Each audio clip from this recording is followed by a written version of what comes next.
প্রিয় শিক্ষার্থী বন্ধুরা, আশা করি সবাই ভালো আছেন, সুস্থ আছেন এবং নিরাপদে আছেন। আমরা পড়ছি আইন আদালত বার এমসিকিউ ফাইনাল টাচ নোট হতে। আজকে আইনের প্রথম বিষয় আমার নোটের, যদিও এটা বার কাউন্সিলের শেষে আছে, সিলেবাসে লাস্টে আছে, তা আমি রেখেছি ফার্স্টে, কারণ ছোট আইন দিয়েই শুরু করব। বিষয় 1, Bangladesh bar council order, rules and canons. আসলে এই তিনটা বিষয়কে আমরা টার্গেট করে পড়ি। অর্ডার 46টা থাকে, রুলস থাকে 101টি, ক্যাননস থাকে 42টি। এগুলো আমাদের পড়তে হয়। এখান থেকে আমাদের 5টা কমন আসে, এখান থেকে সিলেবাসে 5টি প্রশ্ন আসে, 5টি নম্বর। এর বাইরে পড়া লাগে না। তবে এই যে সাবজেক্টের নাম লিখেছি, এটা কিন্তু অ্যাকচুয়ালি সাবজেক্টের নাম না। তবে আমরা এই 5টা জিনিস পড়বো, তাই এভাবে নাম দিয়েছে। অনেক বড় নাম। সিলেবাসে দেখবেন, এই যে এই নোটের প্রথম দিকে সিলেবাস আছে, প্রথম ক্লাসে আমি পড়িয়েছি।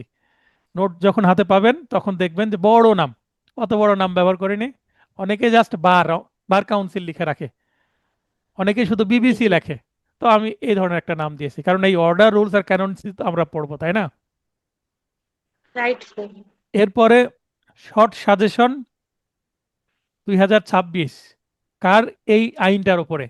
প্রথম ক্লাসে দেখবেন 7টা আইনেরই শর্ট সাজেশন দেখিয়ে দিয়েছিলাম। তো সেইটা আমি আলাদা করে এক জায়গায় করেছিলাম, কিন্তু আপনারা এক জায়গায় পাবেন না। এক জায়গায় করে তো আপনাদেরকে গ্রুপে ওই এই 8 পেজের মেবি একটা পিডিএফ দিয়ে দিয়েছি, তাই না? কিন্তু আপনারা হ্যাঁ। নোটেও এক জায়গায় না, এইভাবে সাবজেক্টের আন্ডারেই পাবেন, যেটা আপনাদের জন্য কি হবে, সুবিধা হবে, তাই না? হ্যাঁ স্যার। তো এখানে আমরা দেখিয়েছি যে অনুচ্ছেদে আমরা প্রথমে পরিচিতিমূলক কিছু বিষয়গুলো দেখব, সর্বশেষ সংশোধনী কবে হয়েছে সেটা দেখব। তারপর অনুচ্ছেদ, এই যে দেখেন এখানে 3 স্টার, 1 স্টার, 2 স্টার এগুলো আছে, মোট 23টি পড়বো। 46টি অনুচ্ছেদের মধ্যে 23টি পড়বো, 23টি বাদ, 50%। রুলস বা বিধি, এটা হচ্ছে 101টি আছে, আমরা পড়বো মাত্র 15টি। 101টি থেকে মাত্র 15টি, ঠিক আছে? তাও আশা করি কমন পেয়ে যাবেন এর মধ্যেই। ক্যাননস, এটাকে বলছি আচরণ বিধি, এটাও বিধি কিন্তু আচরণ বিধি। এখানে 4টি অধ্যায় আছে। প্রথম অধ্যায়ের এই কয়টি, এবং দ্বিতীয় অধ্যায়ের এই কয়টি, তৃতীয় অধ্যায়ের এই কয়টি, চতুর্থ অধ্যায়ের এই কয়টি। কোনটা বেশি গুরুত্বপূর্ণ, যেটাতে 3 স্টার? এখানে আমরা 23টি পড়ব। মোট থাকে কয়টি, 42টি। 42টির মধ্যে 23টি পড়ব। তাহলে অনুচ্ছেদ, বিধি ও আচরণ বিধি মিলে আমাদের পড়তে হবে মোট 61টি বিধান। এইখানে আমরা যদি যুক্ত করি তাহলে এখানে কত হবে, 61টি হবে। তাহলে আশা করি জি, 5 নম্বরের জন্য এতটুকু আমাদের পরিশ্রম করতে হবে। করতেই হবে। এখন যারা বলে স্যার শর্ট সাজেশন আরেকটু ছোট করা যায় না, তাদের জন্য হচ্ছে আরো কম পড়তে চাইলে শুধুমাত্র 3 তারকা চিহ্নিত গুলো পড়বেন। এই যে এখানে 3 পড়বেন, তারপর 28 পড়বেন, 60 পড়বেন, 62 পড়বেন, এই কয়টা পড়বেন। তাহলে কয়টা হলো, 15টা না পড়ে 4টা পড়বেন। এখন যদি বলেন স্যার এভাবে পড়ে কি পাস করা যাবে, এখন পাস ফেলের দায়িত্ব আমি নিতে পারবো না, কিন্তু আপনি যদি এতই কম পড়তে চান, এখন এটা রিস্ক হয় নিশ্চয়ই, বুঝতে পারছেন না? কারণ অবশ্যই আমি তো আর হ্যাঁ। স্যার, প্রশ্নপত্র পাবো না যে আপনাকে আউট করে দিব। আর এখন প্রশ্নপত্র তো রেডি হয়নি বার কাউন্সিলের, বুঝেননি? সেটা তো হ্যাঁ সম্ভব না। স্যার। কিন্তু অনেকে আমাকে প্রশ্ন করেন, তাদের জন্য ওই যে ইউটিউব ভিডিও দেখে আমাকে মেসেজ করেন, স্যার আরো ছোট করা যায় কিনা, এতগুলো পড়তে হবে, আপনি অ্যাডভোকেট হবেন না পড়ে, বিনা পরিশ্রমে, তাহলে কি হয়? না। এই পেশাতেই তো পরিশ্রম, আপনি অ্যাডভোকেট হওয়ার পরে তো পরিশ্রম আরো বাড়বে। এরপরে আমরা জি পড়বো স্যার। হচ্ছে র্যাপিড রিভিশন। কি বলছে এটাকে? রিভিশন করবো র্যাপিড। কিন্তু র্যাপিডলি, হ্যাঁ, খুব দ্রুত রিভিশন করব, ঠিক আছে? হুম। হ্যাঁ স্যার। তো আমার যে ফাউন্ডেশন নোট, সেখানে কিন্তু এই তথ্যগুলো আছে। হ্যাঁ, যেমন এটা পরিচিত অংশের তথ্য, এটা 1972 সালের 46 নম্বর আইন। এই যে আমি শুধু অর্ডার বলছি, হ্যাঁ, কিন্তু এটার পুরো নাম কি, Bangladesh legal practitioners. Legal practitioner বলতে অ্যাডভোকেট, মানে আইন ব্যবসায়ী, আমরা যারা আইন প্র্যাকটিস করি। জি। অ্যান্ড বার কাউন্সিল অর্ডার 1972, এটা হচ্ছে আইনের নাম। এটা কার্যকর হয় হচ্ছে 26 মার্চ 1971। তাহলে আইন পাশ হয়েছে পরে কিন্তু কার্যকর আগে। কি বুঝলেন? এটা কেন? এটা কি কারণে? এটার নিয়মটা কি কেউ বলতে পারবেন? আইন 72 সালের কিন্তু 71 সালে পাস, মানে 71 সালে কার্যকর বা ইফেক্টিভ হয়েছে। এটাকে বলে হচ্ছে, প্রেসিডেন্ট ওমর খায়ের ভাই বলেন। স্বাধীনতা যুদ্ধকে মানে মাইল ফলক হিসেবে ধরে রাখার জন্য এটা এইভাবে করা হয়েছে। না, এখানে মাইল ফলকের বিষয় অ্যাকচুয়ালি না। সুজন ভাই কি বলে দেখি, সুজন ভাই। স্যার আসসালামু আলাইকুম। আগে ওয়ালাইকুম আসসালাম। আগে রুলস হয়, অধ্যাদেশ হয়, তারপরে আইন করতে গেলে স্যার সংসদ লাগে স্যার। হুম। এটা সংসদের মাধ্যমে পাশ হয়েছে। আচ্ছা, না আমার প্রশ্ন 72 সালে আইন, কিন্তু পাস দেখাচ্ছে হচ্ছে 26 মার্চ 1971, মানে আগে পাস কি করে, মানে আগে কার্যকর কি করে সেটা। নুরুদ্দিন, ওই দিনই নুরুদ্দিন কার্যকর ভাই। করা তো হয়েছিল, কিন্তু যুদ্ধের কারণে প্রকাশিত এক্স্যাক্টলি, হয়নি। এক্স্যাক্টলি। দুইটা কারণ, এক হচ্ছে 26 মার্চ 1971 কি আমাদের স্বাধীনতা দিবস, তাই না? হ্যাঁ, ওই দিন বাংলাদেশের জন্ম হয়, এবং এটা বাংলাদেশের একটা অত্যন্ত গুরুত্বপূর্ণ আইন।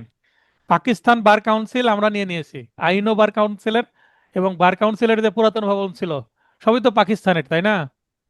হ্যাঁ, জি স্যার। তার তার আগে যদি পিছনে চলে যাই, সেগুলো কি ভারতীয় উপমহাদেশের, ইন্ডিয়ান। এবং অধিকাংশ কোর্ট বিল্ডিং সবকিছু ব্রিটিশরা তৈরি করেছে, তাই না? জি হ্যাঁ স্যার। স্যার। তো এই আইনটাও কিন্তু ব্রিটিশদের তৈরি করা। ব্রিটিশদের তৈরি করা আইন নিয়েছে ইন্ডিয়া, তারপরে পাকিস্তান। ইন্ডিয়া পাকিস্তান কারণ একসাথে যখন আলাদা হয়ে গেল তখন তারপরে আবার পাকিস্তানের আইনটা পাকিস্তান বাদ দিয়ে বাংলাদেশ নাম দিয়ে আমরা নিয়ে নিয়েছি। এই হচ্ছে বিষয়। তো হ্যাঁ, 1971 সালের 26 মার্চ বাংলাদেশের জন্ম, তাই সেদিন থেকে এটা কার্যকর। মানে সেই দিন পাকিস্তান বার কাউন্সিল আমাদের হয়ে গেছে।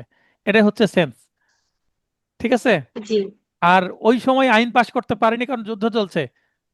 হ্যাঁ, যুদ্ধের সময় পার্লামেন্টে বসবো কি করে? আর আমাদের তো ক্ষমতাই দেয়নি তখন। না, ক্ষমতা দিয়েছিল, ক্ষমতা দেয়নি বলেই তো যুদ্ধ। জি স্যার। ক্লিয়ার? জি জি স্যার। হ্যাঁ স্যার। স্যার। আচ্ছা। আর আইন পরে আর কার্যকর আগে এটাকে বলে রেস্ট্রোস্পেকটিভ ইফেক্ট। কি বলে? হ্যাঁ, রেসপেক্ট। রেস্ট্রোস্পেকটিভ ইফেক্ট বাংলায় হচ্ছে পূর্ব হতে কার্যকর বা রূপরেখাত কার্যকর। তো এটা আমি সিপিসি সিআরপিসি যখন পড়াবো তখন এই বিষয়টা আপনাদেরকে সেখানে বলা আছে। ঠিক আছে? যাদের নয়েজ হবে তারা নিজেদের মিউট করে দিবেন। এই আইনটা প্রকাশিত হয় আবার কখন? 18 মে 2072। ঠিক আছে? তো এখানে গুরুত্বপূর্ণ বিষয়গুলো আছে, পড়ে নেবেন। অনুচ্ছেদ সংশোধন করতে কে পারে? জাতীয় সংসদ, যেটার নাম আবার কি পার্লামেন্ট বা আইনসভা। আর যেটাই পার্লামেন্ট সেটাই আইনসভা, সেটাই আবার সরকার। পার্লামেন্ট কোনো কাজ করা মানে সরকার কাজ করছে, তাই না? জি স্যার। এটা হচ্ছে প্রেসিডেন্টস অর্ডার, এটা 46। এবং এটাতে আবার অর্ডার নম্বর 46, আবার 46টি আর্টিকেল আছে বা 46টি অনুচ্ছেদ আছে। অনুচ্ছেদের ইংরেজি হচ্ছে আর্টিকেল। আমাদের সংবিধানেও কিন্তু আর্টিকেল আছে, ধারা নাই। ধারার ইংরেজি সেকশন, আর্টিকেলের বাংলা হচ্ছে অনুচ্ছেদ। ঠিক আছে? জি স্যার। এই আদেশটিতে প্রধানত 3টি প্রতিষ্ঠান আছে বা সংগঠন আছে। এক নম্বর হচ্ছে বাংলাদেশ বার কাউন্সিলের কথা বলা হয়েছে, যেটা একটি। বার অ্যাসোসিয়েশন আছে সারা বাংলাদেশে 81টি। আর বার কাউন্সিল ট্রাইব্যুনাল আছে একটি। এক বা একাধিক মানে প্রয়োজনে, পূর্বে কিন্তু 3টি ফিক্সড করা ছিল আর এখন এক বা একাধিক। এটার কাজ কি? অ্যাডভোকেটদের বিরুদ্ধে যদি কেউ অভিযোগ করে এখানে বিচার হয় তার। ঠিক আছে? জি স্যার। রাইট। এবার দেখেন, এই বাংলাদেশ বার কাউন্সিলটাকে একটি সংবিধিবদ্ধ বা শুধু বিধিবদ্ধ যদি বলি, এটা হচ্ছে বৈশিষ্ট্য। কারণ এটি রাষ্ট্রপতির আদেশ দ্বারা গঠিত, তাই এটাকে বিধিবদ্ধ বা সংবিধিবদ্ধ প্রতিষ্ঠান বলা হচ্ছে। এটা কোথায় বলা আছে? অনুচ্ছেদ 3-এ বার কাউন্সিলের বৈশিষ্ট্য, ক্যারেক্টারিস্টিক্স এর মধ্যে। বার কাউন্সিল একটি স্বায়ত্তশাসিত সংস্থা, কারণ এটি সরকার দ্বারা নিয়ন্ত্রিত কিন্তু নিজেদের দ্বারা পরিচালিত। আমরা বলি না পাবলিক ইউনিভার্সিটি, সরকারি বিশ্ববিদ্যালয়, সেগুলো কিন্তু কি স্বায়ত্তশাসিত সংস্থা। হুম, ইংরেজি কি? Autonomous body. হুম, এটা কিন্তু আবার কর্পোরেট বডি। কর্পোরেট বডির বাংলা কি? বিধিবদ্ধ প্রতিষ্ঠান। এটার আবার চিরস্থায়ী উত্তরাধিকার আছে, সাধারণ সিলমোহর আছে, অনুচ্ছেদ 3-এ বলা আছে এগুলো। সিলমোহর কি? গোল গোল আকারের সিল, দেখবেন নোটিশ দিলে বার কাউন্সিল গোল আকারের সিল ব্যবহার করে না? জি হ্যাঁ, স্যার স্থাবর ও অস্থাবর সম্পত্তি অর্জন করতে পারবে, তাহলে উভয় প্রকার সম্পত্তি বাংলাদেশ বার কাউন্সিলের আছে। এই যে আমরা ফর্ম ফিল আপ, আপনারা ফর্ম ফিল আপে টাকা দিলেন, অ্যাকাউন্টে জমা হচ্ছে, তাই না? হ্যাঁ, তাহলে এটা অস্থাবর সম্পত্তি। টাকা অর্থ কি অস্থাবর না? জি। এবং জি, বার কাউন্সিলের ভবন আছে, জায়গা জমি আছে, সেটা কি স্থাবর। তারপর নিজ নামে চুক্তি করা যাবে, পক্ষে ও বিপক্ষে মোকদ্দমা করা যাবে। সিভিল মোকদ্দমা, মোকদ্দমা বলছে এই কারণে সিভিল। বার কাউন্সিলের বিরুদ্ধে ক্রিমিনাল মামলা করা যায় না, অনুচ্ছেদ 3-এ বলা আছে। তাহলে এতক্ষণ পর্যন্ত অনুচ্ছেদই পড়ছি 3। এরপরে চলে যাই আমরা বাংলাদেশ বার কাউন্সিল সরকারের পূর্ব অনুমতি নিয়ে, এখানে একটা র যুক্ত করে নেবেন, সরকারের, ঠিক আছে? সরকারের পূর্ব অনুমতি নিয়ে কি করতে পারে? বিধি বা রুলস প্রণয়ন বা পরিবর্তন বা সংশোধন করতে পারে। এর আগে দেখলাম যে অনুচ্ছেদ যেগুলো আছে, এই অনুচ্ছেদগুলো পার্লামেন্টে পাশ হবে। যেমন 46টা অনুচ্ছেদ যদি 47-48 করার দরকার হয়, বা তার মধ্যে 46-এ, 27-এর এ বি, ঠিক আছে, পার্লামেন্ট করবে। আর রুলস 101টি আছে, এগুলো কিন্তু ওই সরকারের পার্লামেন্টে করা লাগবে না, বার কাউন্সিল নিজে করতে পারবে। কিন্তু সরকারের আবার অনুমতি লাগবে, পূর্ব অনুমতি, প্রায়র স্যাংশন লাগবে। পূর্ব অনুমতির ইংরেজি হচ্ছে প্রায়র স্যাংশন। দেখেন, প্রথমে আমরা পড়লাম বার কাউন্সিল, এই যে শেষে আছে অর্ডার 1972, এটা কি? অর্ডার 1972। এবার বলছি rules 1972, Bangladesh legal practitioners and bar council rules 1972। তো জাস্ট অর্ডার এবং রুলস এই দুইটা শব্দের পার্থক্য, বাদ বাকি সাল এবং আইন একই, নামের হিসাবে। এটাতে 101টি বিধি আছে, তার মানে এর মধ্যে আর্টিকেল নেই, আছে রুলস। রুলসের বাংলা কি? বিধি। বাংলাদেশ বার কাউন্সিল নির্বাচন হয় কত বছর পর পর? 3 3 3 বছর বছর, পর বছর পর। মনে আছে তো? জি জি স্যার, স্যার 3 বছর। বাংলাদেশের জাতীয় নির্বাচন কত বছর পর পর? 5 5 বছর, বছর এটা 5 বছর। নিয়ম, এখন বাস্তবে হয় কিনা সেটা পরের বিষয়, তাই না? জি স্যার আর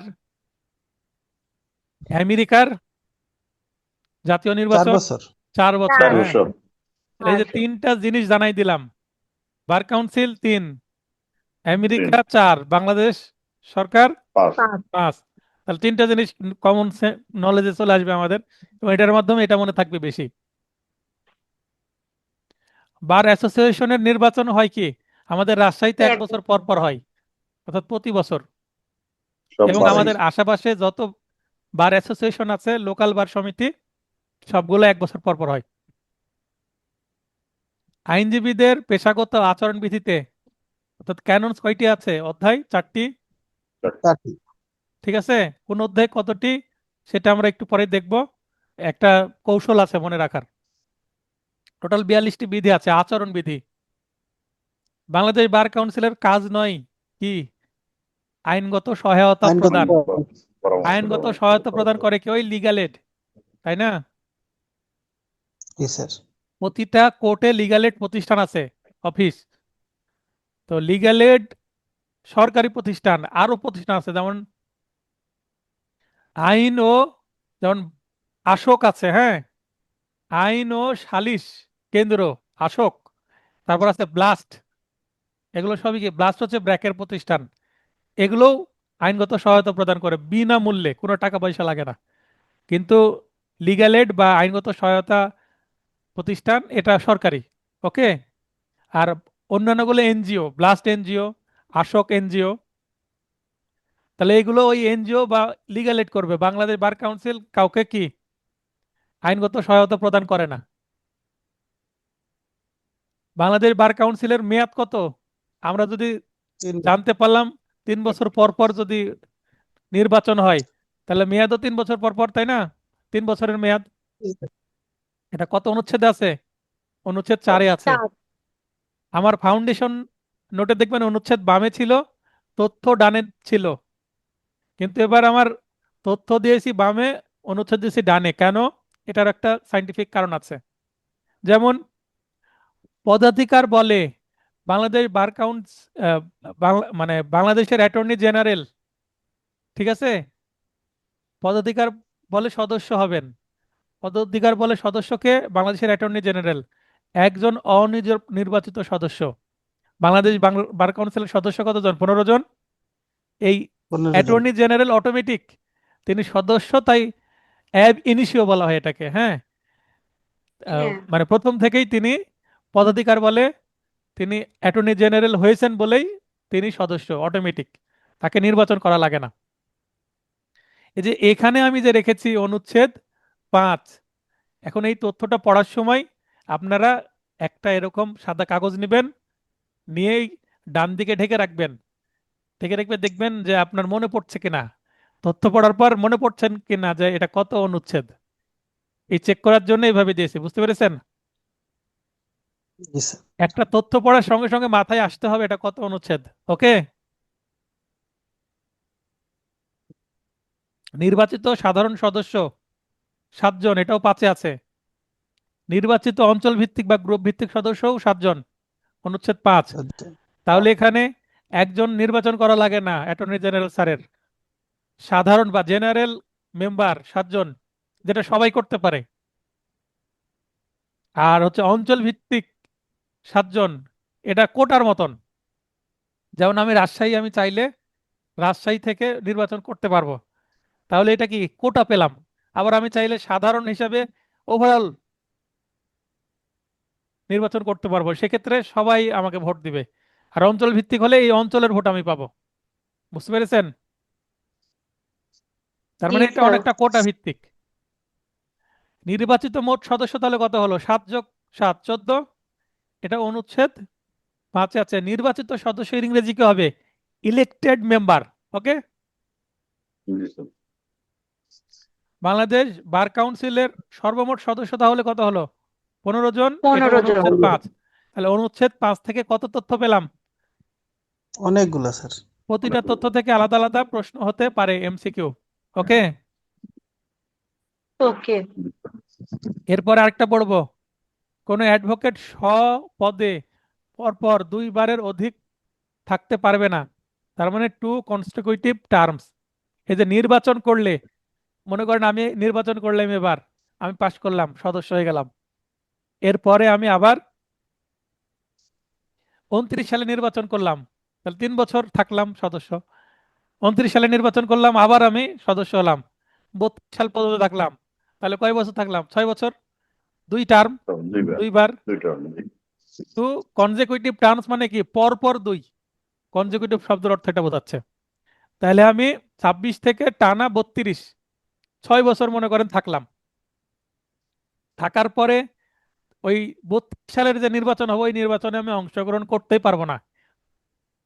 হ্যাঁ। এটা হচ্ছে কি নিয়ম? কত অনুচ্ছেদের? 5A-তে বলা হচ্ছে। 5A অনুচ্ছেদ নিয়ে কথা বলছে, আর 5A-তে মানে সদস্য নিয়ে কথা বলছে, আর 5A-তে হচ্ছে সদস্যরা কতবার করে থাকবে। তার মানে একটা কন্ট্রোল করে দেওয়া হয়েছে। বারাক ওবামা নাম শুনেছেন? জি স্যার, আমেরিকার প্রেসিডেন্টদের নির্বাচনের মতো। কয়, বারাক ওবামা 2 বছর থাকেনি? জি স্যার, 2 টার্ম মানে থাকছিল। 2 টার্ম থেকেছে, 4 4 8 বছর। উনি যদি সুযোগ থাকতো আবার নির্বাচন করলে আবার পাশ করতেন, করতেন কিনা? জি জি স্যার করতেন। করতেন। তা উনি মানে আর কখনো উনি কি করতে পারবেন না, প্রেসিডেন্ট নির্বাচন করতে প্রেসিডেন্ট পারবেন না। আমেরিকার নিয়ম এরকম। বাংলাদেশে সেটাই করতে চাচ্ছিল জুলাই সনদের মাধ্যমে, তাই না? হ্যাঁ, কিন্তু সেটা এখনো বাস্তবায়ন হয়নি। তার মানে আমি সারা জীবন রাজা থাকবো, আমাকে নামাতে পারবে না। এই হচ্ছে ক্ষমতার লড়াই। জি, এখন এখানে আমেরিকার প্রেসিডেন্ট 2বার থাকার পরে, 8 বছর থাকার পরে আর জীবনে উনি প্রেসিডেন্ট হিসেবে নির্বাচন করতে পারবেন না। ঠিক আছে? তবে উনি সিনেটের বড় সদস্য হিসেবে আছেন। এখন উপদেষ্টা এই ধরনের রাজনীতি করবেন, কিন্তু অন্যান্য যারা সদস্য নতুন নির্বাচন করবে তাদের সাপোর্ট দিবেন। ঠিক আছে? যেমন জো বাইডেনকে সাপোর্ট দিল, তাই না? হ্যাঁ, জি স্যার। এখন হিলারি তো এখানে পার্থক্য কি জানেন?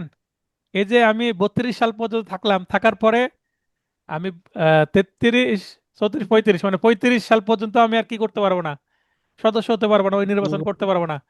কিন্তু ওই যে একবার যদি আমি না নির্বাচন করি, বাদ দিয়ে পরে আমি আবার ওই 35 সালে আর নির্বাচন করতে পারবো। কি বুঝলেন? মানে একবার গ্যাপ দিয়ে আবার ফিরে আসা যাবে। হবে। বুঝে বুঝেছেন? চাইলেই আবার হ্যাঁ স্যার, নির্বাচন করা যাবে। মুস্তাফিজুর রহমান কথা বলতে চাচ্ছেন? জি স্যার, থ্যাংক ইউ স্যার। একটা জিনিস একটু জানতে চাচ্ছি, সেটা হচ্ছে যে প্রথমত নির্বাচন করার পরে যদি পদে থাকি, পরবর্তীতে নির্বাচন করলাম কিন্তু আমি কোনো পদ পেলাম না বা আমি নির্বাচনে জিতলাম না, হ্যাঁ, তাহলে কি থার্ড টাইম ইলেকশন করা যাবে? যাবে। কারণ আপনি আচ্ছা, জিতেননি, কারণ আপনি তো ক্ষমতার স্বাদ ভোগ করেননি। জি জি, বুঝেননি? আচ্ছা, ঠিক আছে, থ্যাংক ইউ স্যার। আচ্ছা আচ্ছা, সভাপতি মানে চেয়ারম্যান, এই সভাপতির যেমন লোকাল বারের সভাপতিকে বলে প্রেসিডেন্ট, কিন্তু বার কাউন্সিলের সভাপতিকে বলে চেয়ারম্যান। পদাধিকার বলে বাংলাদেশের অ্যাটর্নি জেনারেল হবেন। এটা কত অনুচ্ছেদে বলা আছে? অনুচ্ছেদ 6। তাহলে এখানে বাম পাশে তথ্য পড়ার সময় কত অনুচ্ছেদে আছে এটা কিন্তু আপনাকে রিকল করতে হবে বারবার বারবার পড়ে। ফাউন্ডেশন নোটের থেকে এইভাবে পড়লে দ্রুত পড়া হচ্ছে না? জি হ্যাঁ স্যার। স্যার, ফাউন্ডেশন নোট থেকে এটা একটু আলাদা আছে। না, ফাউন্ডেশন নোট হচ্ছে তথ্যভিত্তিক নোট, আপনার ওটা চিত্র মাথার মধ্যে গেঁথে দেওয়ার জন্য। আর এটা হচ্ছে দ্রুত পড়ে মুখস্থ করার জন্য। বুঝেননি? আর ওইটা আপনি যখন এটা পড়ছেন ফাউন্ডেশন নোটের চেহারা দেখতে পাচ্ছেন না, জি হ্যাঁ, স্যার। কারণ অনেকদিন ধরে দেখা পড়েছেন। যাচ্ছে। যাদের কাছে হ্যাঁ, হ্যাঁ, ফাউন্ডেশন নোট আছে আপনারা এগুলো পড়ার সময় ফাউন্ডেশন নোট পাশে নিয়ে বসবেন, তাহলে একটু চেহারার সাথে মিলিয়ে পড়লে আরো ভালো লাগবে। হ্যাঁ, এবং যাদের ফাউন্ডেশন নোট নাই চাইলে ফাউন্ডেশন নোট অর্ডার করে নিতে পারেন। তারপরে সহসভাপতি, যেটাকে বলা হচ্ছে ভাইস চেয়ারম্যান, সদস্যদের মধ্য থেকে নির্বাচিত একজন। অনুচ্ছেদ 6 সদস্যদের মধ্যে মানে 15-র মধ্যে একজন তো অ্যাটর্নি জেনারেল, বাকি 14 জন। এই যে এখানে পড়লাম না 24 নম্বরে, জি স্যার। এই 24-এর মধ্যে তারা নিজেদের মধ্যে কি করবে? নির্বাচন করবে, করে একজনকে ভাইস চেয়ারম্যান করবে। ওকে? চেয়ারম্যান। সেক্রেটারি, এই যে যারা পলিটিক্যাল লিডার তাদের সেক্রেটারিকে বলে সাধারণ সম্পাদক। কি বলে? জেনারেল সেক্রেটারি, সম্পাদক। সাধারণ। কিন্তু এখানে বার কাউন্সিল বা সরকারের যে কোনো প্রতিষ্ঠান যদি হয় সেটাকে সচিব বলা হয়। সেক্রেটারি বাংলা কি করা হয়েছে? সচিব। সচিব। এই সচিব কিন্তু বাংলাদেশ বার কাউন্সিলের কেউ না, এটা সরকারের কি একটা নিয়ন্ত্রণ। ওই যে অটোনোমাস, কিন্তু সরকার তো বাংলাদেশ বার কাউন্সিলকে নিয়ন্ত্রণ করে। এই যে এই কারণে সচিবকে দিয়ে দিয়েছে এখানে, যে আপনি এখানে বসবেন, বসে বাংলাদেশ বার কাউন্সিলকে কি করবেন? কন্ট্রোল করবেন। সকল স্বাক্ষর উনি করেন, তাই না? জি স্যার। আমরা হ্যাঁ, পড়লাম না এর আগে? কোথায় জি যেন স্যার। হ্যাঁ 10 স্যার, নম্বরে, বাংলাদেশ বার কাউন্সিল একটি স্বায়ত্তশাসিত সংস্থা, কারণ এটি সরকার দ্বারা নিয়ন্ত্রিত। তাহলে সচিব সাহেব কিন্তু বাংলাদেশ বার কাউন্সিলকে অনেকটা কি নিয়ন্ত্রণের কাজ করছেন। সরকার কর্তৃক নিয়োগকৃত, যেহেতু সরকারের লোক, তাই উনি সরকার কর্তৃক নিয়োগকৃতই হবেন। কারা হতে পারবেন? যোগ্যতা কাদের? জেলা জজ বা অতিরিক্ত জেলা জজ, ইংরেজিতে আসলে ডিস্ট্রিক্ট জাজ আর সেশন জাজ, জজ। অ্যাডিশনাল ডিস্ট্রিক্ট জাজ আর অ্যাডিশনাল সেশন জাজ। কারণ যিনি জেলা জজ হন তার সিভিল ক্রিমিনাল উভয় এখতিয়ার থাকে। সিভিল হলে ডিস্ট্রিক্ট জাজ, ক্রিমিনাল হলে সেশন জাজ। বাংলায় হচ্ছে জেলা জজ, আর অপরদিকে সেশন জাজের বাংলা হচ্ছে দায়রা জাজ। ওকে, মানে একই ব্যক্তি দুই ধরনের এখতিয়ার ভোগ করেন, সিভিল ক্রিমিনাল বোথ। এর মধ্য থেকে একজন হবেন। তার মানে প্রশ্ন আসতে পারে, বাংলাদেশ বার কাউন্সিলের সচিব কতজন? একজন। ওকে, হ্যাঁ, কোন জায়গায় আছে? অনুচ্ছেদ 6 এর A-তে আছে। জি, ঠিক আছে। তারপরে ঠিক আছে। নির্বাচন। নির্বাচন 31শে মে অথবা এর পূর্বে নির্বাচন অনুষ্ঠিত হবে। 31 মে আসতে গেল, কিন্তু নির্বাচন তো আর হলো না। কেন হলো না? না, ইরাক যুদ্ধ, বাংলাদেশে তেল নাই। যারা নির্বাচন করবেন প্রচারের জন্য তো ঢাকা থেকে বিভিন্ন জেলায় ছোটাছুটি করতে হবে, তাদের গাড়ি চালানো তেল নাই। এই হচ্ছে অজুহাত। তাই নির্বাচন সঠিক সময়ে হলো না। হওয়ার কথা ছিল, তফসিল ঘোষণা হলো, গেজেটের মাধ্যমে গেজেট বাতিল। এখন এটাও ঝুলে গেল। অনুচ্ছেদ 8-এ বলা হয়েছে, আর মেয়াদ উত্তীর্ণের বছরে নির্বাচন সম্পূর্ণ করা সম্ভব না হলে, যেমন 22 সালে একবার নির্বাচন করা সম্ভব হয়েছিল না। কেন? করোনা। করোনার কারণে। তখন কি হয়েছিল? অ্যাডহক কমিটি গঠন হয়েছিল। বাংলাদেশ বার কাউন্সিলের বর্তমান যে সদস্য তারাই কি, তাদের যেহেতু মেয়াদ শেষ হয়ে যাবে 22-এর পরে, 25-এ নির্বাচন হলো না কেন? কারণ ওই সময় ইন্টারিম গভর্নমেন্ট ছিল, পার্লামেন্টারি গভর্নমেন্ট ছিল না, এই কারণে। আর এখন আবার হচ্ছে না, তার মানে এই মুহূর্তে যে কমিটি আছে এটা সেকেন্ড অ্যাডহক কমিটি, সম্ভবত থার্ড অ্যাডহক কমিটি। কারণ একবার অ্যাডহক কমিটি আসছে 22 সালে, আর আপনার 25 সালে হলো না, কারণ ওই সময় ইন্টারিম গভর্নমেন্ট। আর এ যে এখন আবার চলে আসবে, নির্বাচন না হলে আবার অ্যাডহক কমিটি চলে আসবে। অ্যাডহক কমিটি দায়িত্ব গ্রহণ করবে নির্বাচন করতে না পেলে। এই যে 31 মের মধ্যে এই যে বর্তমান কমিটি আছে, কমিটির মেয়াদ শেষ হয়ে যাবে, এক্সপায়ার হয়ে যাবে। তখন তাদের কি থাকবে না? ক্ষমতাও থাকবে না, দায়িত্বও থাকবে না, দায়বদ্ধতাও থাকবে না। এদেরকে ক্ষমতা দেওয়ার জন্য এনারা তখন অ্যাডহক কমিটি হিসাবে ট্রিট হবে। হ্যাঁ, অনুচ্ছেদ 8-এ বলা হয়েছে। আর এই অনুচ্ছেদ 8, আচ্ছা সরি, এর আগে যে আমি বললাম যে 22 সালে, এটা 22 সালে না, 21 সালে অ্যাডহক কমিটি আসছে। অ্যাডহক কমিটির সদস্য কতজন হবে? ওই বার কাউন্সিলের অরিজিনাল যে 14 জন তারাই থাকবে, এবং অ্যাটর্নি জেনারেল মিলে 15 জন। অনুচ্ছেদ 8-এ বলা হচ্ছে। আচ্ছা, প্রথম অ্যাডহক কমিটি কত সালে গঠিত হয়? 2021 সালে, করোনা বা 21 সালে করোনা। কোভিড-19 পরিস্থিতির সময়। আর সরি, ওই 2021 সালেই এই অ্যাডহক কমিটির বিধান আসে। ঠিক আছে, অ্যামেন্ডমেন্ট হয়, আর অনুচ্ছেদ 8 অ্যামেন্ডমেন্ট হয়। বার কাউন্সিলের কার্যাবলী বা ফাংশন আছে কত অনুচ্ছেদে? অনুচ্ছেদ 10-এ আছে। কি কি কাজ করে? অ্যাডভোকেটদের তালিকাভুক্তি, এই যে আপনারা তালিকাভুক্ত হবেন, আমি যেমন হয়েছি। ইনশাআল্লাহ। অসদাচরণের জন্য শাস্তি প্রদান, কেউ যদি অসদাচরণ করে তাকে তিরস্কার করতে পারবে, সাময়িক বরখাস্ত করতে পারবে, লাইসেন্স বাতিল করে তাকে রিমুভ করে দিতে পারবে। যেমন আমি আপনাদের ফাউন্ডেশন ব্যাচে একটা নোটিশ দিয়েছি, 20 তারিখের মধ্যে বকেয়া পরিশোধ না করলে ওই গ্রুপ থেকে তাদেরকে রিমুভ করে দিব। কারণ এত কষ্ট করে তাদেরকে পড়ালাম, অনেকেই তার নিয়মিত পরিশোধ করে দেব। 8 মাস আগে ভর্তি হয়েছে 2,000 টাকা দিয়ে, 3,000 টাকা দিয়ে, কিন্তু বাকি 4,000 বা 3,000 টাকা পরিশোধ করেনি। নোটিশ দেওয়ার পরে কয়েকজন দিয়েছে, বাকিরা দেয়নি। তাই তারা এই গ্রুপে অ্যাড হতে পারেনি। এর তাদের ক্ষতি হবে না, আমার হবে। আমি হয়তো অর্থনৈতিকভাবে 50-60 হাজার টাকা ক্ষতিগ্রস্ত হব, কষ্ট করার পরে সেটা আসবে না। কিন্তু এই যে প্রস্তুতি তারা নিতে পারবে না এই সামান্য টাকার জন্য, তারা ক্ষতিগ্রস্ত হবে না? জি স্যার। ক্ষতিগ্রস্ত উভয় দিকেই হবে, দুনিয়া এবং আখিরাতেও স্যার আপনার কাছে আরেকটা ঠেকে বিষয় থাকবে। বলি, আমি কিন্তু ব্যাচ 1 প্রায় 11 মাস পড়েছে, ব্যাচ 2 প্রায় 6-7 মাস পড়েছে। 29 29 নভেম্বরে পরীক্ষা হবে বলে অক্টোবরে, আবার সেপ্টেম্বরে অনেকে ভর্তি হলো। স্যার আর 1 মাস আছে, স্যার আর 2 মাস আছে, একটু কম নেওয়া যায় না? 6,000-এর ফি আমি অনেককেই 5,000-এ ভর্তি করালাম, কিন্তু নভেম্বর থেকে আসলো কত, জুন মাসে আরো 7 মাস, 7.5 মাস বেশি যে পড়াচ্ছি, তাহলে আমাকে কি আরো কি 5,000 বেশি দেওয়া উচিত, তাই না? জি স্যার। স্যার এইটা শুধু নিজের দিকে দেখলে হবে? তো এটা কি কারণে বললাম, মজা করলাম, আসলে আমি আমি আমি পড়ানোর সময় বলি যে ভর্তি হওয়ার পরে পরীক্ষার আগ পর্যন্ত পড়ানো হবে, কারণ আমি যদি কোর্স কমপ্লিট করে আপনাদের ছেড়ে দিই সব ভুলে যাবেন, ভুলে যাবেন না? জি স্যার। আচ্ছা, তাহলে অসৎ আচরণের জন্য শাস্তির প্রদান, তাহলে আমি শাস্তি দিব, যারা ডিউ রাখছে তাদেরকে বাতিল করে দেব, কারণ আমি তো যে কষ্ট পানিশমেন্ট। করছি, আমি পারিশ্রমিক নিব না, এটা তো আমার অধিকার।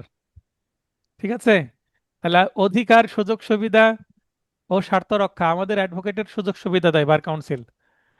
মনে করেন যদি কোনো বিপদ আপদে পড়ি, অনেক টাকা চিকিৎসা খরচ লাগবে, বাংলাদেশ বার কাউন্সিলে যদি আবেদন করি বা লোকাল বারে আবেদন করি, তাহলে অর্থনৈতিক সুবিধা দেয়, মানে ফান্ড আছে, রিলিফ ফান্ড আছে। দেখবেন যে হাই স্কুলে একটা দরখাস্ত বা অ্যাপ্লিকেশন আসতো যে গরিব ঘরের সন্তান আর্থিক দারিদ্রতার কারণে কি রিলিফ ফান্ড থেকে সাহায্যের আবেদন, পড়েছেন, মনে পড়ছে? জি স্যার। এটা জি স্যার। বাংলাদেশ বার হ্যাঁ কাউন্সিলের স্যার, আছে, চিকিৎসা পড়েছি। বা অন্যান্য কাজে এটা ব্যবহার করা যায়, আবেদন করলে নেওয়া যায়। সদস্যদের জন্য নির্বাচনের ব্যবস্থা করা, আইন শিক্ষার মান উন্নয়ন করা ইত্যাদি, এগুলা বার কাউন্সিলের কাজ। স্থায়ী কমিটি, যেটাকে স্ট্যান্ডিং কমিটিস 3টি আছে, নির্বাহী কমিটি, আর্থিক কমিটি, আইন শিক্ষা কমিটি, অনুচ্ছেদ 11। আর নির্বাহী কমিটি বা এক্সিকিউটিভ কমিটি 5 জন সদস্য, আর্থিক কমিটি হচ্ছে বা ফাইন্যান্সিয়াল কমিটি হচ্ছে 5 জন সদস্য, কিন্তু আইন শিক্ষা কমিটির সদস্য 9 জন, 5 জন নির্বাচিত এবং 2 জন হচ্ছে কি ওই আইন ল কলেজ বা ল ইউনিভার্সিটি থেকে কি নিবে, এই টিচারদের নিবেন 4 জন। হ্যাঁ এই 4 জনের 2 জন টিচার এবং বাকি 2 জন কি হতে পারে, কোনো সম্ভ্রান্ত ব্যক্তি হতে পারে, কোনো শিক্ষাবিদ হতে পারে, সুশীল সমাজের ব্যক্তি। হ্যাঁ, অনুচ্ছেদ স্যার 11-তে এখানে আছে। তো অনেক প্রশ্ন যে হুম? স্যার আইন শিক্ষা কমিটিতে মূলত 2 জনকে নেওয়া হয়, এটা তো অনেক প্রশ্নের মধ্যে দেখা যায়। ন্যূনতম 2 জনকে শিক্ষক নিতে হবে, বাকি 2 জন শিক্ষক মানে 4 জনের শিক্ষক হতে পারে বা 2 জন শিক্ষক হবে মিনিমাম, বাকি 2 জন কাকে নিবে সেটা বলা নাই। তো ধারণা করছে অন্য কোনো শিক্ষাবিদ, বুঝতে পারেননি? জি স্যার, আইন বুঝতে শিক্ষা পারছি। কমিটির 4 জন অনির্বাচিত সদস্যদের মধ্যে মানে এদেরকে প্রস্তাব দেওয়া হয়, আপনি আসেন কমিটিতে, নির্বাচন না, সম্মান, এটা সিলেকশন দেওয়া হয়। ন্যূনতম 2 জন কলেজ বা বিশ্ববিদ্যালয়ের আইন বিভাগের শিক্ষক হবেন। তাহলে 4 জনের যদি 2 জন শিক্ষক হয়, বাকি 2 জন কোত্থেকে আসবে? 38-এ বলা হচ্ছে নিবন্ধন কমিটি, এনরোলমেন্ট কমিটি, যে কমিটি আপনাদের এত প্যারা দেয়, যে কমিটি আপনাদের পরীক্ষা নাই, ভাইবা নাই, লাইসেন্স দেয়, আবার আঁকা বাঁকা পথে গেলে আপনাদের সাজাও দেয় ট্রাইব্যুনালের মাধ্যমে। তো 5 জন সদস্য অনুচ্ছেদ 11B-তে আছে। আচ্ছা, বাংলাদেশ বার কাউন্সিলের সদস্য অ্যাটর্নি জেনারেল স্যার, কিন্তু এই এনরোলমেন্ট কমিটির সদস্য কিন্তু তিনি নন। তাহলে এই কমিটির সভাপতি বা চেয়ারম্যানকে, একজন সভাপতি আপিল বিভাগের বিচারপতিগণের মধ্য থেকে কে সিলেকশন দিবেন? প্রধান বিচারপতি কর্তৃক মনোনীত। ঠিক আছে, তাহলে এই যে লাইন এই মুহূর্তে পড়লাম, যেটা এনরোলমেন্ট কমিটি, খুব গুরুত্বপূর্ণ একটা কমিটির, এই যে লাইন পড়লাম, এই লাইন থেকে 4টা 5টা প্রশ্ন আসা সম্ভব। কি? এনরোলমেন্ট কমিটির সদস্য কতজন? ঠিক আছে, 5 জন। তারপরে এনরোলমেন্ট কমিটির সভাপতি কতজন? একজন। এনরোলমেন্ট কমিটির সভাপতি কে হবেন? জাস্টিস অফ অ্যাপিলেট ডিভিশন, মানে আপিল বিভাগের বিচারপতি। এখানে সিলেকশন বা মনোনয়ন কে দেন? চিফ জাস্টিস, প্রধান বিচারপতি। কত অনুচ্ছেদ অনুসারে? 11B। অনেকগুলো তথ্য আছেন এক লাইনে, জি বুঝতে পারছেন? মনে রাখতে হবে, পড়তে হবে বারবার, তাহলে মনে থাকবে। পড়ার কোনো বিকল্প নয়, আমি সহজ করে দিয়েছি, কিন্তু আপনার পড়া আপনাকেই পড়তে হবে, আপনার পরীক্ষা আপনাকেই দিতে হবে।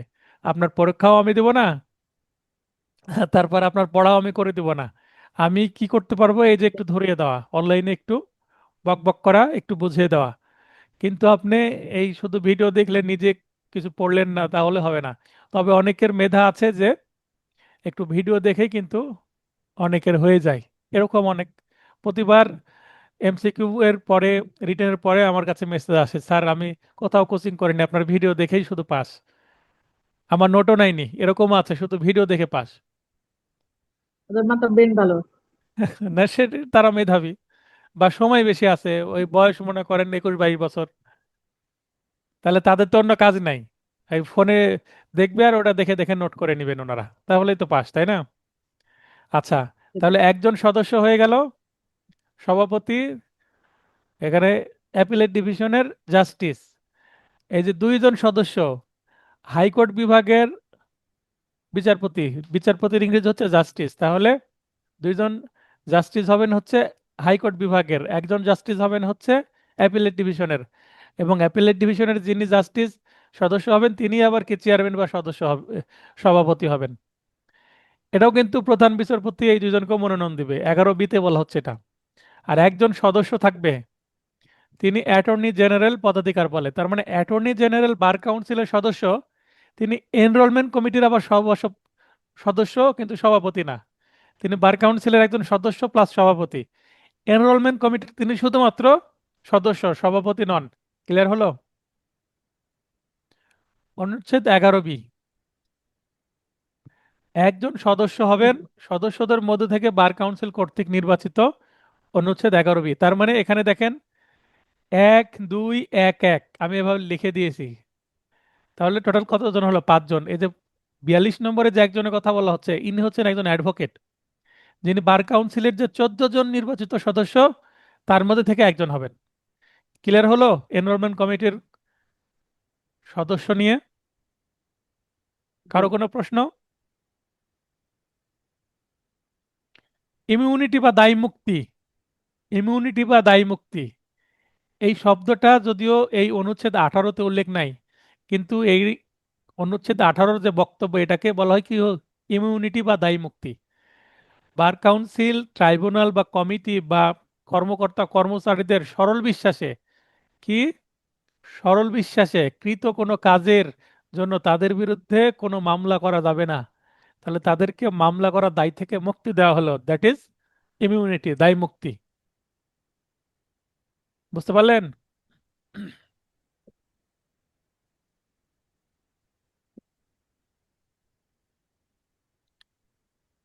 কারো সমস্যা হলে অবশ্যই প্রশ্ন করবেন, প্রশ্ন না করলে কিন্তু বোঝা যাবে না। হ্যাঁ, অরিন আপু, বোঝা যাচ্ছে?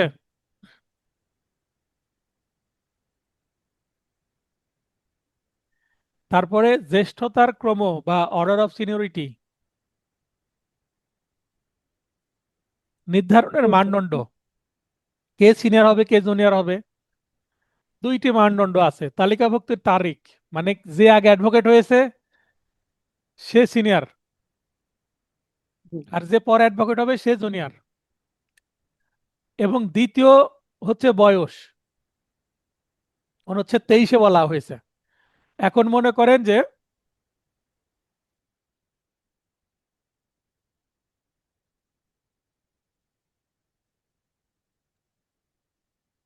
মনে করেন যে 23 অনুচ্ছেদ অনুসারে একজন ব্যক্তি বয়স তার হচ্ছে 20, বয়স মনে করেন 25 বছর, আর আরেকজন ব্যক্তি বয়স তার 50 বছর, দুইজনই 2021 সালে অ্যাডভোকেট হলো।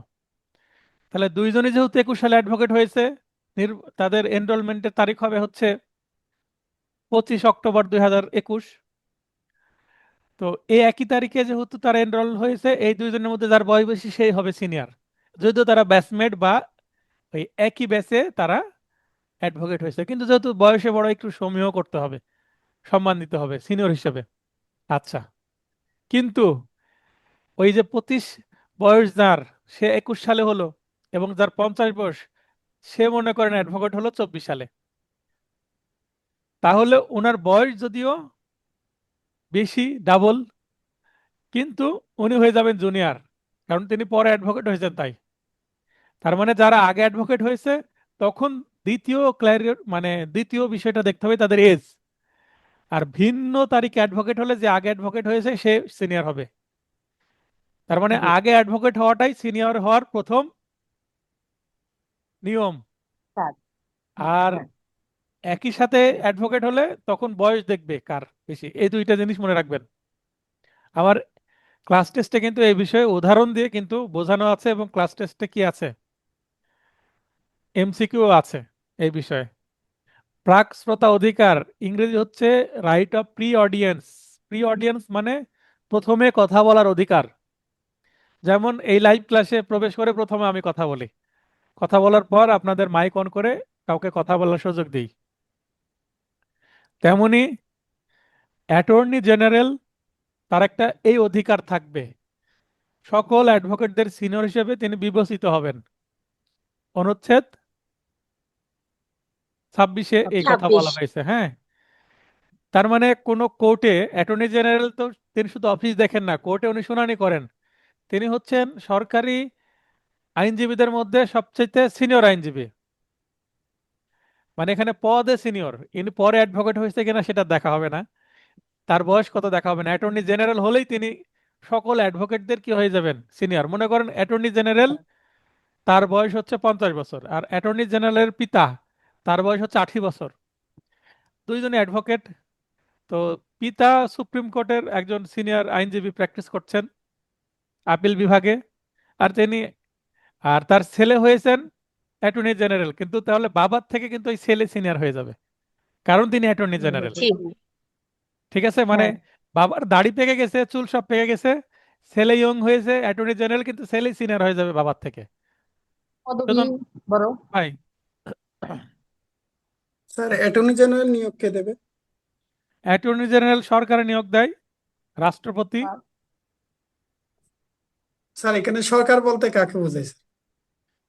সরকার বলতে ক্যাবিনেট কে বোঝায়, মন্ত্রী পরিষদ, সকল মন্ত্রীদের মন্ত্রী নিয়ে সরকার। আর এমপিরা হচ্ছে পার্লামেন্টের সদস্য, এমপিরা সরকারের অংশ না। ঠিক আছে, পলিটিক্যাল সায়েন্স একটু পড়ে নেবেন, পৌরনীতি। ঠিক থ্যাংক ইউ আছে, স্যার। Okay sir. অথবা আমাদের সংবিধানটা পড়ে নিলেও হবে, এগুলো বলা আছে। আইন কর্মকর্তাদের মধ্যে সবচেয়ে সিনিয়র কে, অ্যাটর্নি অ্যাটর্নি জেনারেল। জেনারেল। অনুচ্ছেদ 26, একটু আগে যেটা বললাম যে বাবার থেকে ছেলে সিনিয়র হয়ে যেতে পারে, যোগ্যতা বলে। অ্যাডভোকেট হওয়ার যোগ্যতা, আপনারা যে অ্যাডভোকেট হবেন, অ্যাডভোকেট হওয়ার যোগ্যতা কত কত অনুচ্ছেদে আছে, 27-এ আছে। ঠিক আছে, কি কি যোগ্যতা লাগবে? বাংলাদেশের অবশ্যই নাগরিক হতে হবে, সিটিজেন অফ বাংলাদেশ, বয়স ন্যূনতম 21 বছর হতে হবে। আপনি ব্যারিস্টার হয়ে গেছেন কিন্তু বয়স 20 বছর, বাংলাদেশ বার কাউন্সিলের রেজিস্ট্রেশনই করতে পারবেন না। মানে ন্যূনতম 21 হতে হবে, যতই যোগ্যতা থাক। বয়সের আবার ঊর্ধ্বসীমা নেই, মানে 100 বছর বয়সের কোনো বৃদ্ধ ব্যক্তিও কি করতে পারবে, ফর্ম ফিল আপ করতে পারবে, পরীক্ষা দিয়ে অ্যাডভোকেট হতে পারবে, কোনো বাধা নাই। আইন বিষয়ে ডিগ্রি থাকতে হবে, আইন বিষয়ে ডিগ্রি না থাকলে তো আবার কি হবে না, শিক্ষাগত যোগ্যতা হবে না, তাই না? তাহলে ল গ্রাজুয়েট, এলএলবি 2 বছরের বা এলএলবি অনার্স 4 বছরের, ব্যারিস্টার যারা বিদেশ থেকে আইনের উপর ডিগ্রি নিয়ে আসেন, মুখতার হিসাবে 7 বছরের যাদের অভিজ্ঞতা আছে। এখন আর মুখতারের নিয়ম নাই, ওই পাকিস্তান আমলে ছিল, ওই সময় চলতো। এখন জিজ্ঞাসা করবেন না মুখতার কি জিনিস, ওই ফাউন্ডেশন ব্যাচে অনেকবার বোঝানো হয়েছে। হুম 6 মাস শিক্ষানবিশকালও আপনার থাকতে হবে। আপনার যদি 6 মাস শিক্ষানবিশকাল না থাকে, রেজিস্ট্রেশন কার্ডই পাবেন না। তাহলে এটা যোগ্যতার মধ্যে পড়ে না? জি পরে অযোগ্যতা, ডিসকোয়ালিফিকেশন, অনুচ্ছেদ 27, মানে আপনার উপরের সবই যোগ্যতা আছে, কোয়ালিফিকেশন আছে, কিন্তু আপনার এই সমস্যা হয়ে আছে, তাহলে আপনি আবার সকল যোগ্যতা থাকা সত্ত্বেও অযোগ্য হয়ে যাবেন। কি? সরকারি বা বিধিবদ্ধ প্রতিষ্ঠান হতে নৈতিক অবক্ষয়, তার মানে ঘুষ খাওয়া, দুর্নীতি করা। দুর্নীতি করলে সেটাকে কি বলে, নৈতিক অবক্ষয়। বা স্খলনের অভিযোগে বরখাস্ত বা অপসারিত বা ডিসমিস, চাকরি চলে গেছে আপনার। হ্যাঁ, ফলনের অভিযোগ। চাকরি চলে গেছে, বরখাস্ত বা সাসপেন্ড হয়েছেন বা চাকরি চলে গেছে, সেক্ষেত্রে আপনি এই ধরনের ব্যক্তি বার কাউন্সিলে পরীক্ষা দিয়ে অ্যাডভোকেট হলে তো মক্কেলদেরকে বিপদে ফেলবেন, তাই না? তাই আপনাকে একটু কি দেওয়া দরকার, একটু শাস্তি দেওয়া দরকার। তার মানে আপনি 2 বছর বাড়িতে বসে থাকেন, 2 বছর অতিক্রম হবে, তারপরে রেজিস্ট্রেশন করবেন, ফর্ম ফিল আপ করবেন। তার মানে 2 বছর আপনি বার কাউন্সিল থেকে সাসপেন্ড হয়ে থাকবেন, পরীক্ষা দিতে পারবেন না। ওকে। আরেকটা কি, নৈতিক অবক্ষয় বা স্খলনের অভিযোগে চাকরি তো গেলই, আপনার যদি দণ্ড হয় তার মানে আপনার নামে মামলা হয়েছে এবং আপনাকে বিচারের সম্মুখীন হতে হয়েছে এবং কনভিক্টেড মানে সাজা হয়েছে, একদিনের জেলও যদি হয়, সেক্ষেত্রে 5 বছর অতিক্রম না হওয়া পর্যন্ত না, মানে 5 বছর আর আপনি বার কাউন্সিলে পরীক্ষা দিতে পারিবেন না। ক্লিয়ার? এই দুইটা কি অযোগ্যতা না? হ্যাঁ, জি। অযোগ্যতা মানে শাস্তি প্রচন্ড। হ্যাঁ, এটাও শাস্তি। আর একটা শাস্তি আছে, আপনি ফর্ম ফিল আপের সময় মিথ্যা তথ্য যদি দেন, এটা বিধি 60-এ বলা আছে, সেই দিকে আমরা যাচ্ছি। সেটাও 5 বছর আপনি পরীক্ষা দিতে পারবেন না, যদি ধরতে পারে ভাইবা থেকে ধরা পড়ে গেলেন যে আপনার কি নাই, একটা সার্টিফিকেট নাই, কিন্তু সেটা আপনি দাবি করছেন, বা আপনি বাংলাদেশের নাগরিক না কিন্তু আপনি বাংলাদেশের নাগরিক হিসাবে দাবি করছেন, আপনি সরকারি চাকরি করেন বা অন্য পেশায় আছেন, আপনি সেটা গোপন করলেন, ভাইভাতে ধরা পড়ে গেলেন, আপনাকে 5 বছর আর পরীক্ষা দিতেই দিবে না। অ্যাডভোকেট হওয়ার সকল আবেদনপত্র প্রেরণ করতে হবে কোথায়? আপনার যে আবেদনপত্র সেটা কোথায় যাবে? নিবন্ধন কমিটিতে, এনরোলমেন্ট কমিটিতে। কততে আছে? অনুচ্ছেদ 30-এ আছে। এনরোলমেন্ট কমিটি তো পরীক্ষা নাই, তাহলে এনরোলমেন্ট কমিটিতেই তো ফর্ম ফিল আপ গুলো জমা হবে, তাই না? অ্যাডভোকেটদের অসদাচরণের শাস্তি, কেউ যদি অসদাচরণ করে, তার বিরুদ্ধে কেউ যদি কি করে, আবেদন করে, অভিযোগ করে, তাহলে তার নামে একটা ট্রাইব্যুনালে কি হবে, অধিবেশন হবে, বিচার হবে, প্রমাণিত হলে তাকে 3 প্রকারের শাস্তি দিতে দেওয়া যাবে। ওই অসদাচরণ করা কি অ্যাডভোকেটের কি, তিরস্কার করা, সাময়িক বরখাস্ত করা বা সাসপেন্ড, অপসারণ বা রিমুভ, রিমুভ করে দিলে আপনার এনরোলমেন্ট মানে আপনার আপনার একটা রোল বাংলাদেশ বার কাউন্সিলের ভলিউম বইয়ে বালামে যুক্ত থাকবে, যে হ্যাঁ, যেমন আমার সাল অনুসারে আমার 1458 এনরোলমেন্ট সিরিয়াল নাম্বার, তো 1458 নম্বর সিরিয়ালে গেলে মোহাম্মদ শহীদুল ইসলাম ডিটেলস চলে আসবে আমার বাংলাদেশ বার কাউন্সিলে, এটা কি করা আছে, আমার রোলটা দিয়ে দেওয়া আছে, তাহলে আমার বাংলাদেশ বার কাউন্সিলের রোল হচ্ছে 1458। তো এই যে রোলের বিপরীতে আমার ডিটেলস আছে, এখন আমি যদি কোনো কারণে অন্যায় করি, অসদাচরণ করে আমাকে রিমুভ করে দেয়, তাহলে ওই যে 1458 রোল, ওই রোলটার কি ডান পাশে লাল কালি দিয়ে লিখে দিবে রিমুভড, মানে এটার অ্যাডভোকেট থাকলো না। বুঝতে পেরেছেন? আর যে একবার রিমুভ হবে সে আর ভবিষ্যতে লাইসেন্স ফিরে পাবে না, সারা জীবনের কলঙ্ক। এটা অনুচ্ছেদ 32-এ আছে, শাস্তির বিধান। ট্রাইব্যুনাল, কি ট্রাইব্যুনাল? বার কাউন্সিল ট্রাইব্যুনাল, এক বা একাধিক ট্রাইব্যুনাল থাকবে, মানে যত অভিযোগ আসবে ট্রাইব্যুনালের সংখ্যা বাড়তে থাকবে। প্রতিটি ট্রাইব্যুনাল আবার 3 সদস্য বিশিষ্ট হবে, মানে যতগুলো মানে কমিটি দেখলাম, কমিটির সদস্য সাধারণত 5 জন দেখলাম, কিন্তু ট্রাইব্যুনালের সদস্য কতজন? 3 জন, তিনজন। একটু ব্যতিক্রম। এই 2 জন বার কাউন্সিলের সদস্যদের মধ্যে হতে নির্বাচিত। তো বার কাউন্সিলের সদস্য আছে কতজন? 15 জন।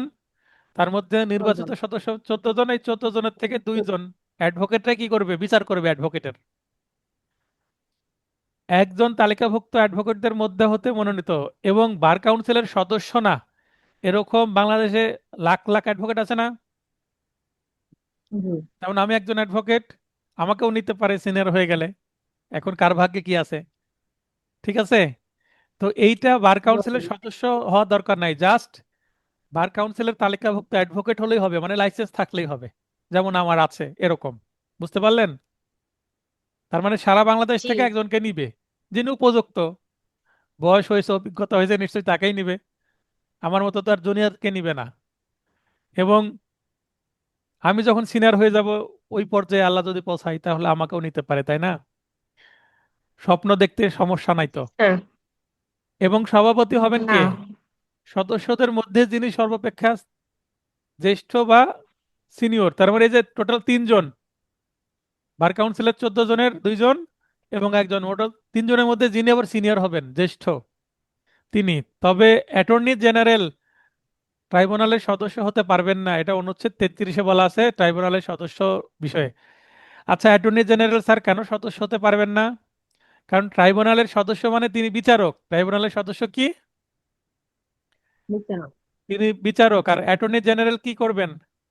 অভিযোগ করা হলে সরকার পক্ষে তিনি ওই ট্রাইব্যুনালের আবার কি আইনজীবী হিসেবে দায়িত্ব পালন করবেন।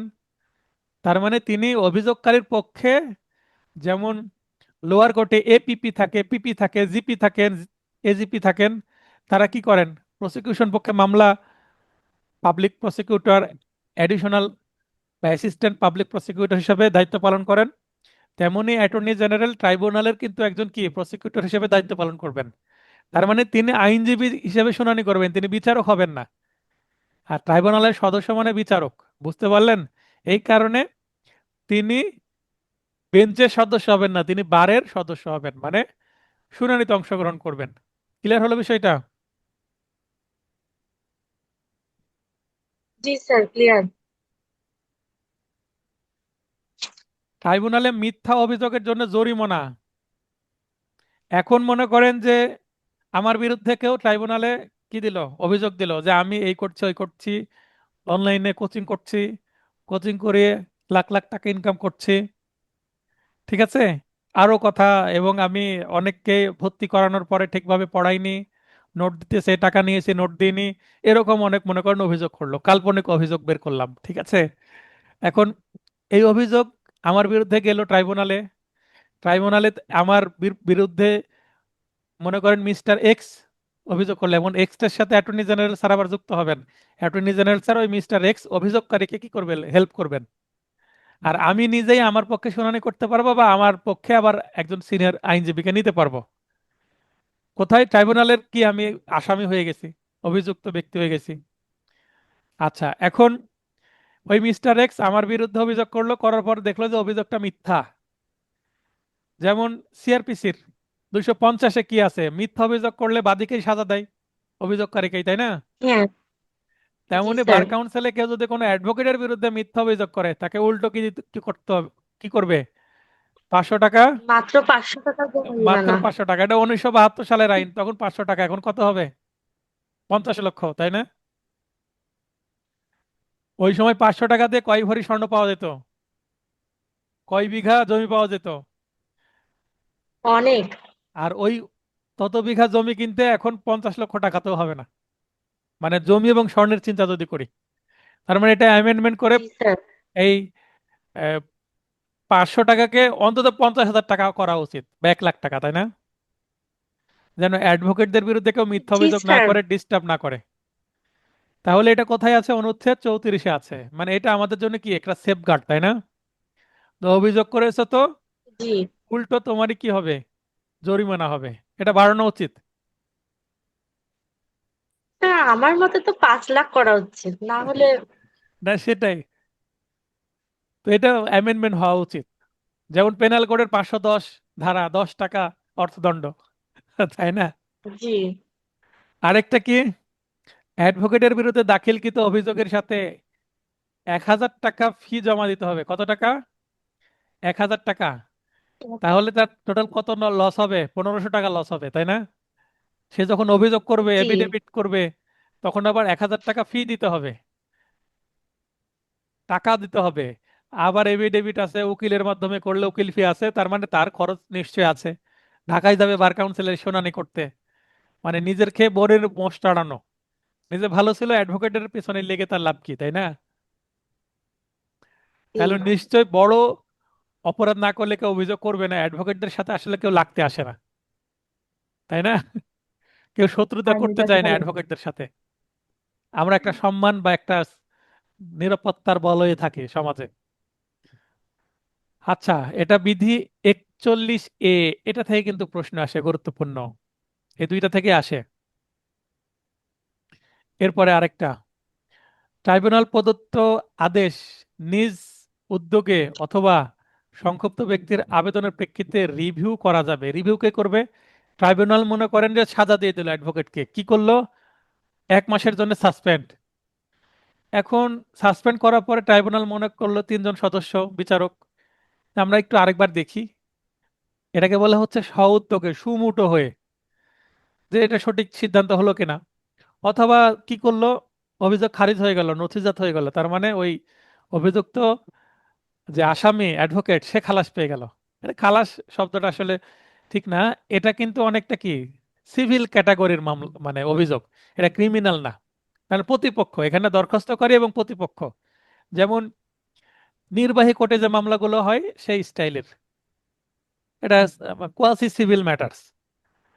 অনুচ্ছেদ 34, তার মানে রিভিউ করতে পারবে।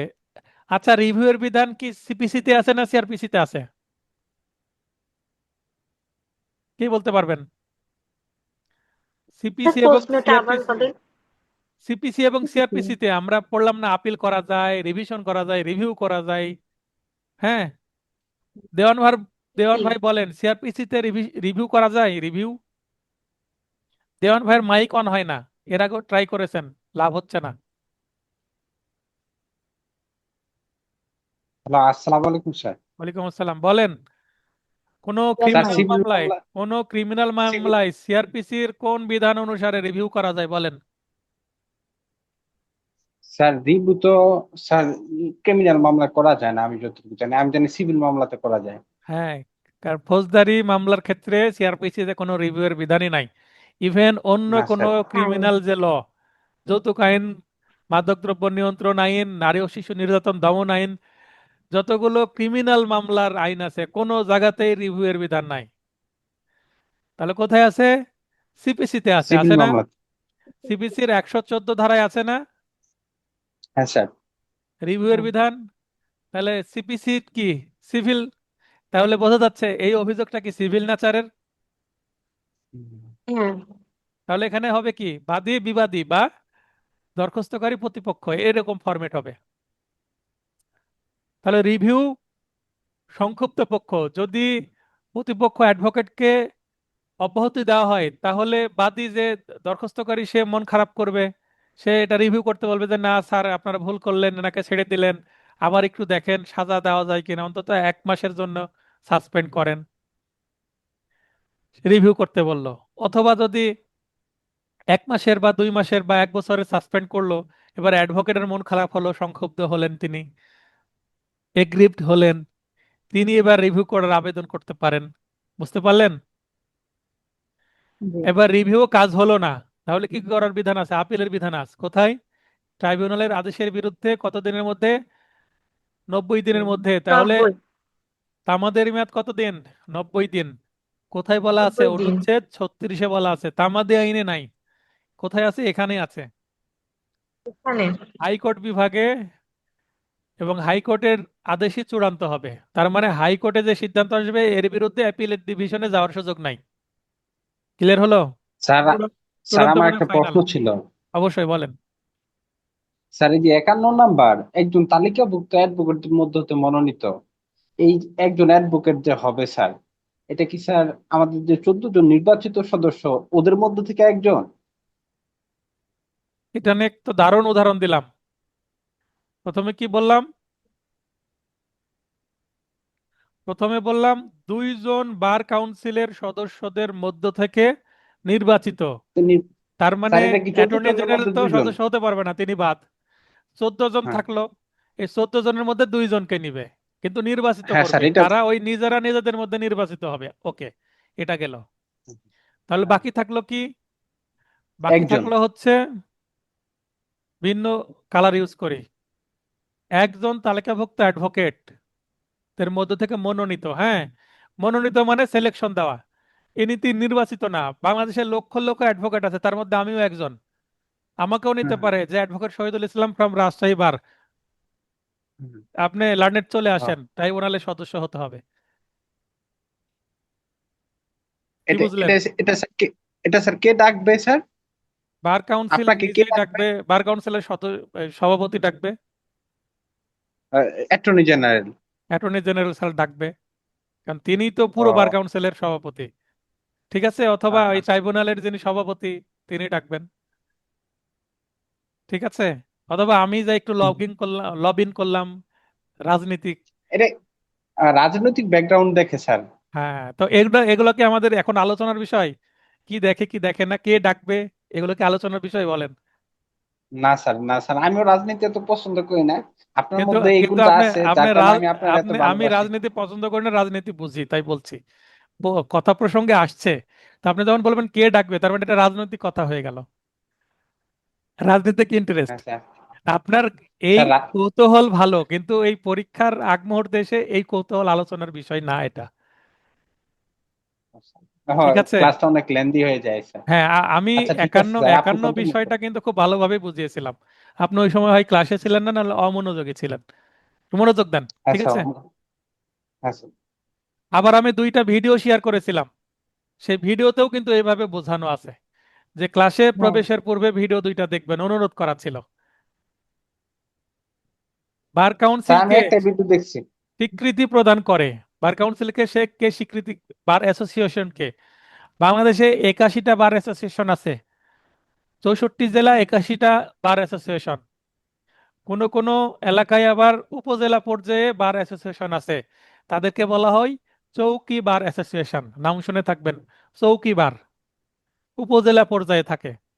তাই 64 জেলায় 81টা বার, লোকাল বার। বার কাউন্সিল দিয়ে থাকে, তার মানে রাজশাহী বার অ্যাসোসিয়েশনকে বার কাউন্সিল দিয়েছে।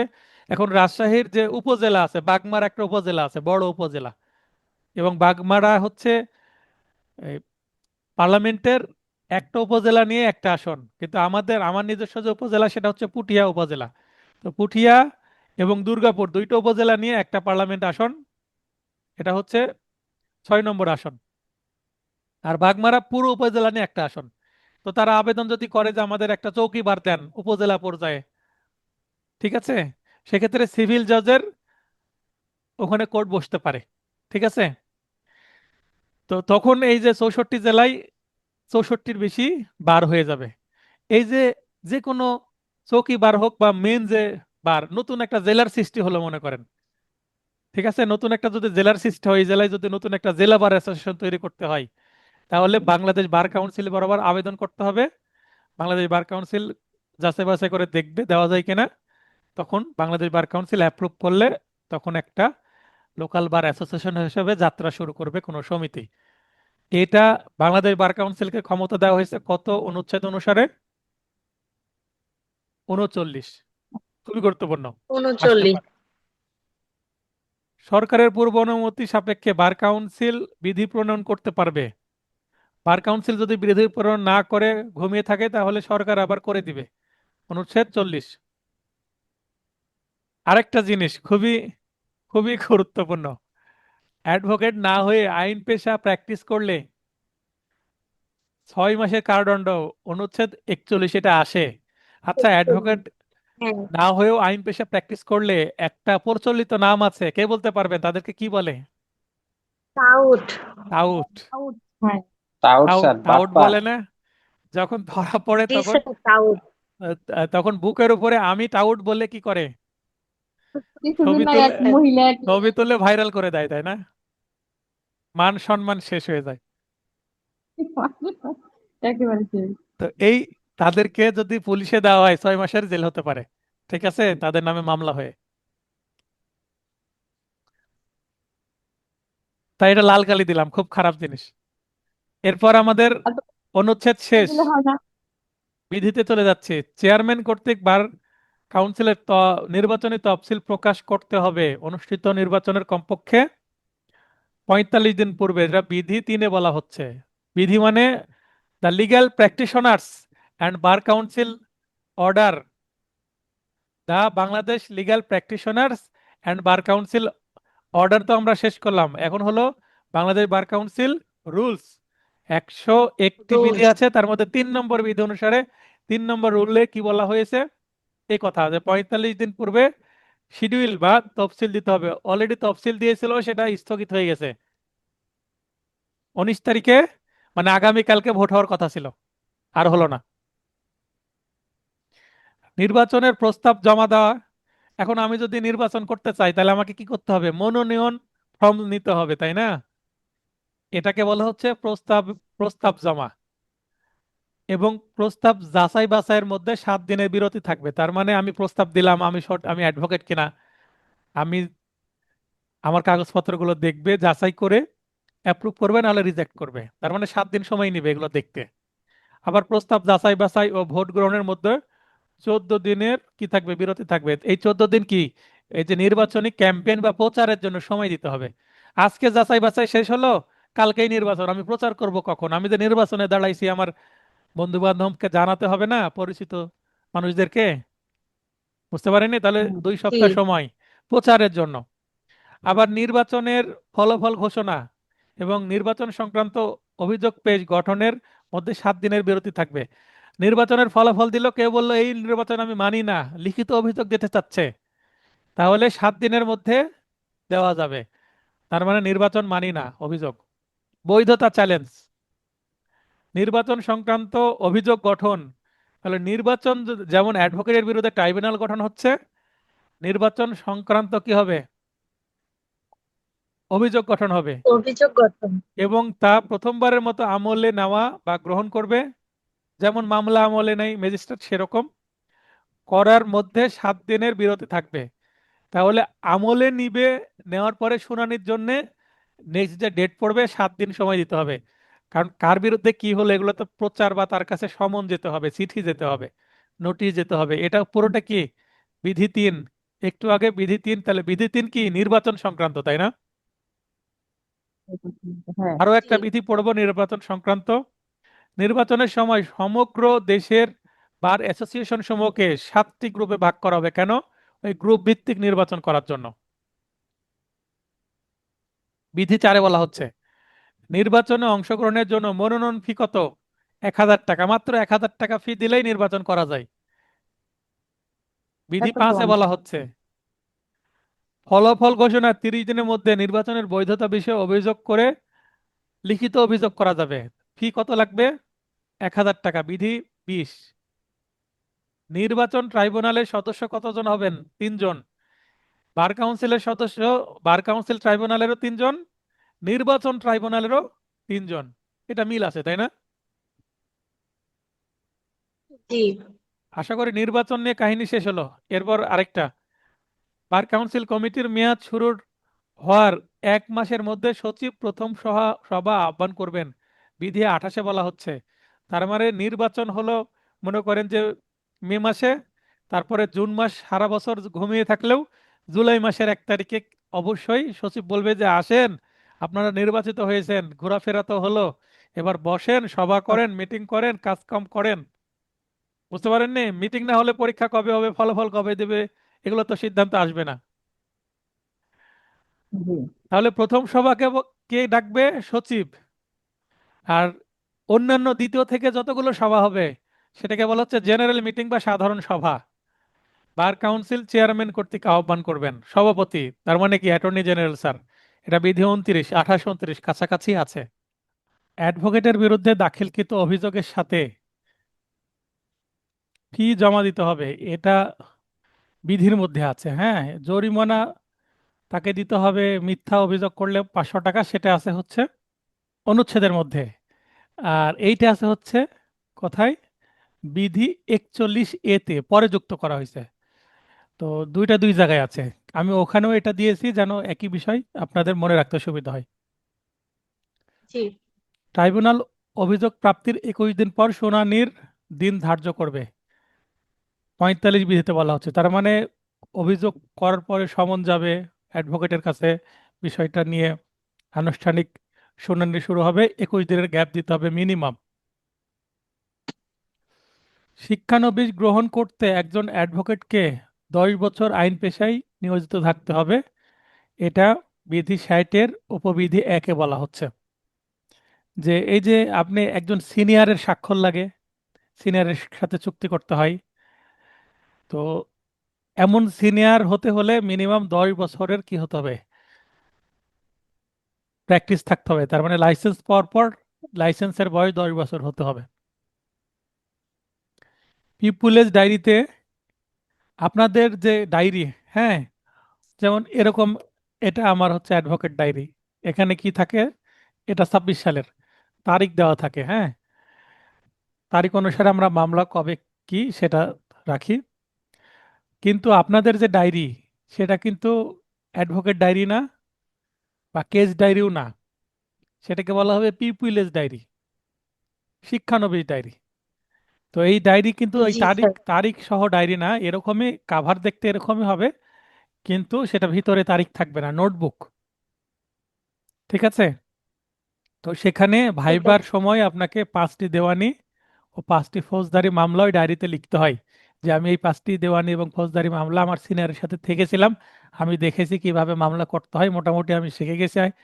এখন আমাকে লাইসেন্স দিলে আমি নিজে কি হতে পারবো, ভালোভাবে একদম। প্র্যাকটিস করতে পারবো, আমি আরো কিছু শিখবো সিনিয়রের কাছ থেকে। এই হচ্ছে গল্প এই 10টা মামলার। মানে আপনি কোর্টে গিয়েছেন কিনা সেটা তার প্রমাণ, প্র্যাকটিক্যাল এটা। 10টি মামলার নোট থাকতে হবে, এটা 60-এর 2 আছে। যদি প্রশ্ন আসে মোট কয়টি, তাহলে 10টি। যদি বলে যে কয়টি দেওয়ানি, 5টি দেওয়ানি। যদি বলে কয়টি ফৌজদারি মামলার নোট থাকতে হবে, 5টি ফৌজদারি। তার মানে প্রশ্নের মধ্যে দেওয়ানি ফৌজদারি দুইটা কথাই আছে না একটা কথা আছে। যদি কোনো কিছু না থাকে কয়টি মামলা, তাহলে হবে 10টি। আর কয়টি দেওয়ানি মামলা, 5টি। কয়টি ফৌজদারি মামলা, 5টি। এইভাবে কিন্তু ক্রিটিক্যালি প্রশ্ন আসে এখান থেকে। ওকে? জি, ওকে। আর এই আপনার ডায়েরিকে পিপিএলএস ডায়েরি বলা হবে, শিক্ষানবিশ ডায়েরি, কেস ডায়েরি বলা হবে না। একজন আইনজীবী সর্বোচ্চ 4 জন শিক্ষানবিশ রাখতে পারবেন। এই যে সিনিয়রের আন্ডারে শিক্ষানবিশ কতজন নিতে পারবেন? এট এ টাইম 4 জন। 7 জন। তার যদি আবার সেরেস্তা বড় হয়, আরো শিক্ষানবিশ আইনজীবীর দরকার হয়, তাহলে বার কাউন্সিলের অনুমতি নিয়ে দরখাস্ত দিয়ে উনি নিতে পারবেন।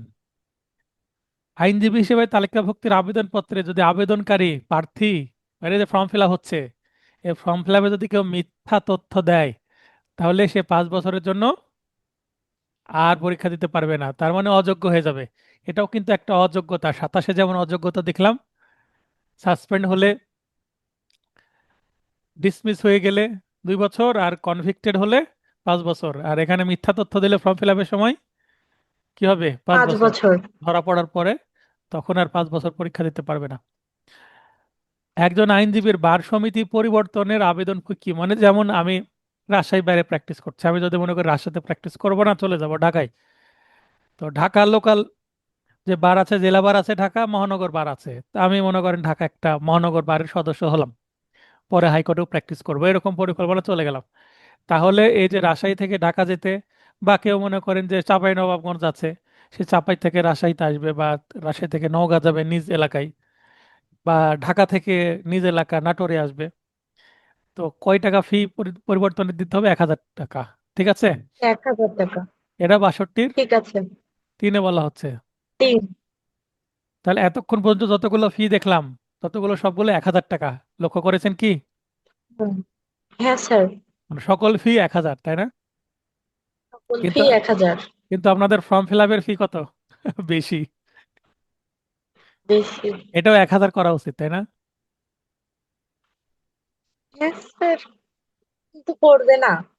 আচ্ছা, নিম্ন আদালতে 2 বছর আইন পেশা চর্চা করার অভিজ্ঞতা থাকলে, যেমন আমি, নিম্ন আদালত বলতে লোয়ার কোর্ট, জেলা ও দায়রা জজ আদালত, এই কোর্টে আমার 2 বছরের অনেক বেশি প্র্যাকটিস হয়ে গেছে, হ্যাঁ। তো আমি এখন চাইলে হাইকোর্ট পারমিশন পরীক্ষার জন্য যোগ্য হয়ে যাব। ঠিক আছে? তার মানে আমি চাইলে এখন হাইকোর্ট পারমিশনের জন্য পরীক্ষা দিয়ে কি করতে পারবো? হাইকোর্টে লাইসেন্স নিতে পারবো।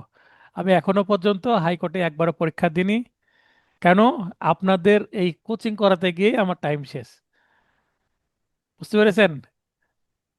এই জি। কারণে এই কারণে কি করা হয় না, হাইকোর্টে পরীক্ষা দেওয়া হয় না। তবে নেক্সট নেক্সট পরীক্ষাটা দিব, এটা আমার পরিকল্পনায় আছে। কারণ শুধু পরীক্ষা দিলে হবে না, তো প্রস্তুতি নিয়ে পরীক্ষা দিতে হবে, তাই না? হ্যাঁ হ্যাঁ। তবে অতিরিক্ত যোগ্যতা, আচ্ছা, সাধারণ নিয়ম হচ্ছে আপনার লাইসেন্স হওয়ার পরে 2 বছর অ্যাটলিস্ট প্র্যাকটিস করবেন কোথায়? লোয়ার কোর্টে। তারপরে হাইকোর্টে যাবেন। জজ কোর্টে 2 বছর প্র্যাকটিস করার পরে হাইকোর্টে পরীক্ষা দিতে পারবেন। কিন্তু অতিরিক্ত যোগ্যতা যদি কারো থাকে, অতিরিক্ত যোগ্যতা আবার কি? ব্যারিস্টার যদি কারো, কেউ যদি ব্যারিস্টার হয়ে থাকেন, অথবা কারো যদি এলএলএম ডিগ্রি থাকে, masters of law, G.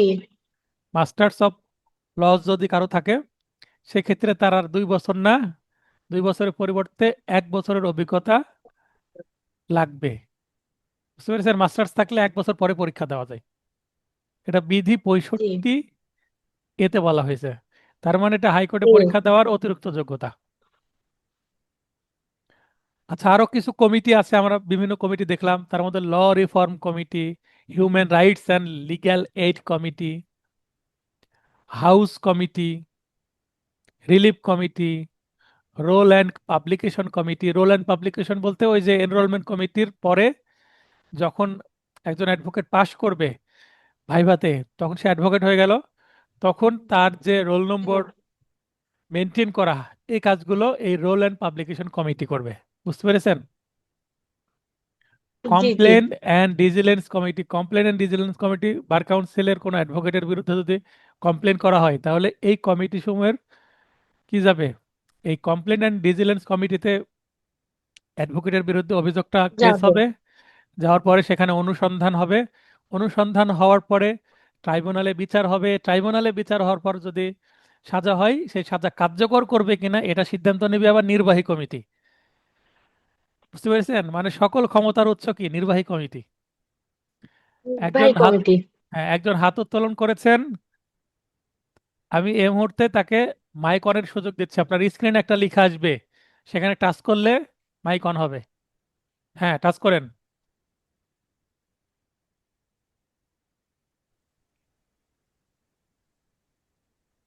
Mic on হয়েছে, কথা বলেন। আসসালামু আলাইকুম স্যার। ওয়ালাইকুম আসসালাম, বলেন। ভালো আছেন স্যার?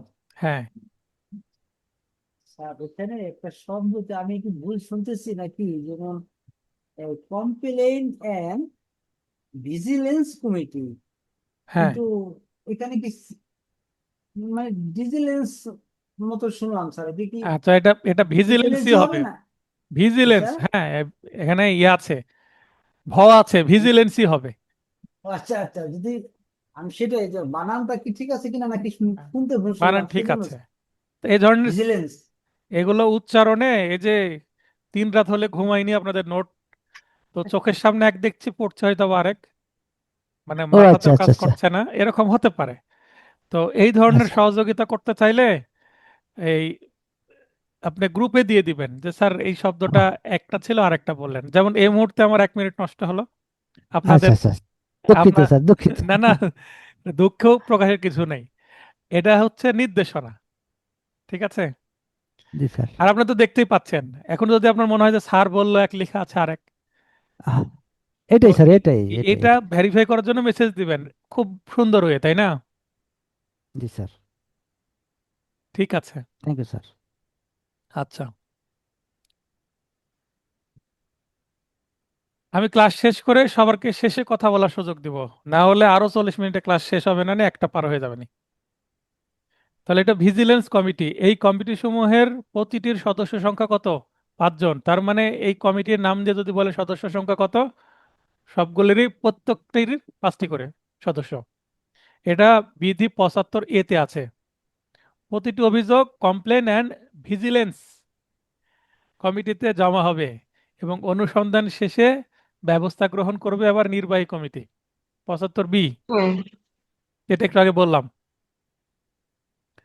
আচ্ছা, বার কাউন্সিল সমিতির সদস্যদের পদ শূন্য, যেমন কোনো সদস্য মারা গেলেন, ঠিক আছে, বা পদত্যাগ করলেন, এ বিভিন্ন কারণে হতে পারে, বা বাতিল হওয়ার সাধারণত আইনে লেখা আছে 4টি কারণ, এখানে মৃত্যুটা লেখেনি, কারণ মানুষ মারা গেলেও কারণ হতে পারে।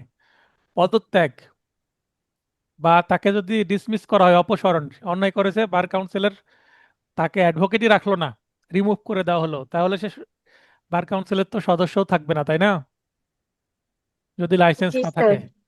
আর পরপর 3টি মিটিংয়ে যদি অনুপস্থিত থাকে কেউ, মানে মিটিংয়ে আসে না, শুধু সদস্য হয়ে বসে আছে, তাহলে আবার কি তার বার কাউন্সিলের সদস্য পদ, মেম্বারশিপ চলে যাবে। আরেকটা কি, বিচারক হিসেবে যদি পদোন্নতি হয়, আপনারা কি জানেন জাস্টিস, হাইকোর্ট বিভাগের জাস্টিস, এই জাস্টিস নিয়োগ কয়েকভাবে হয়।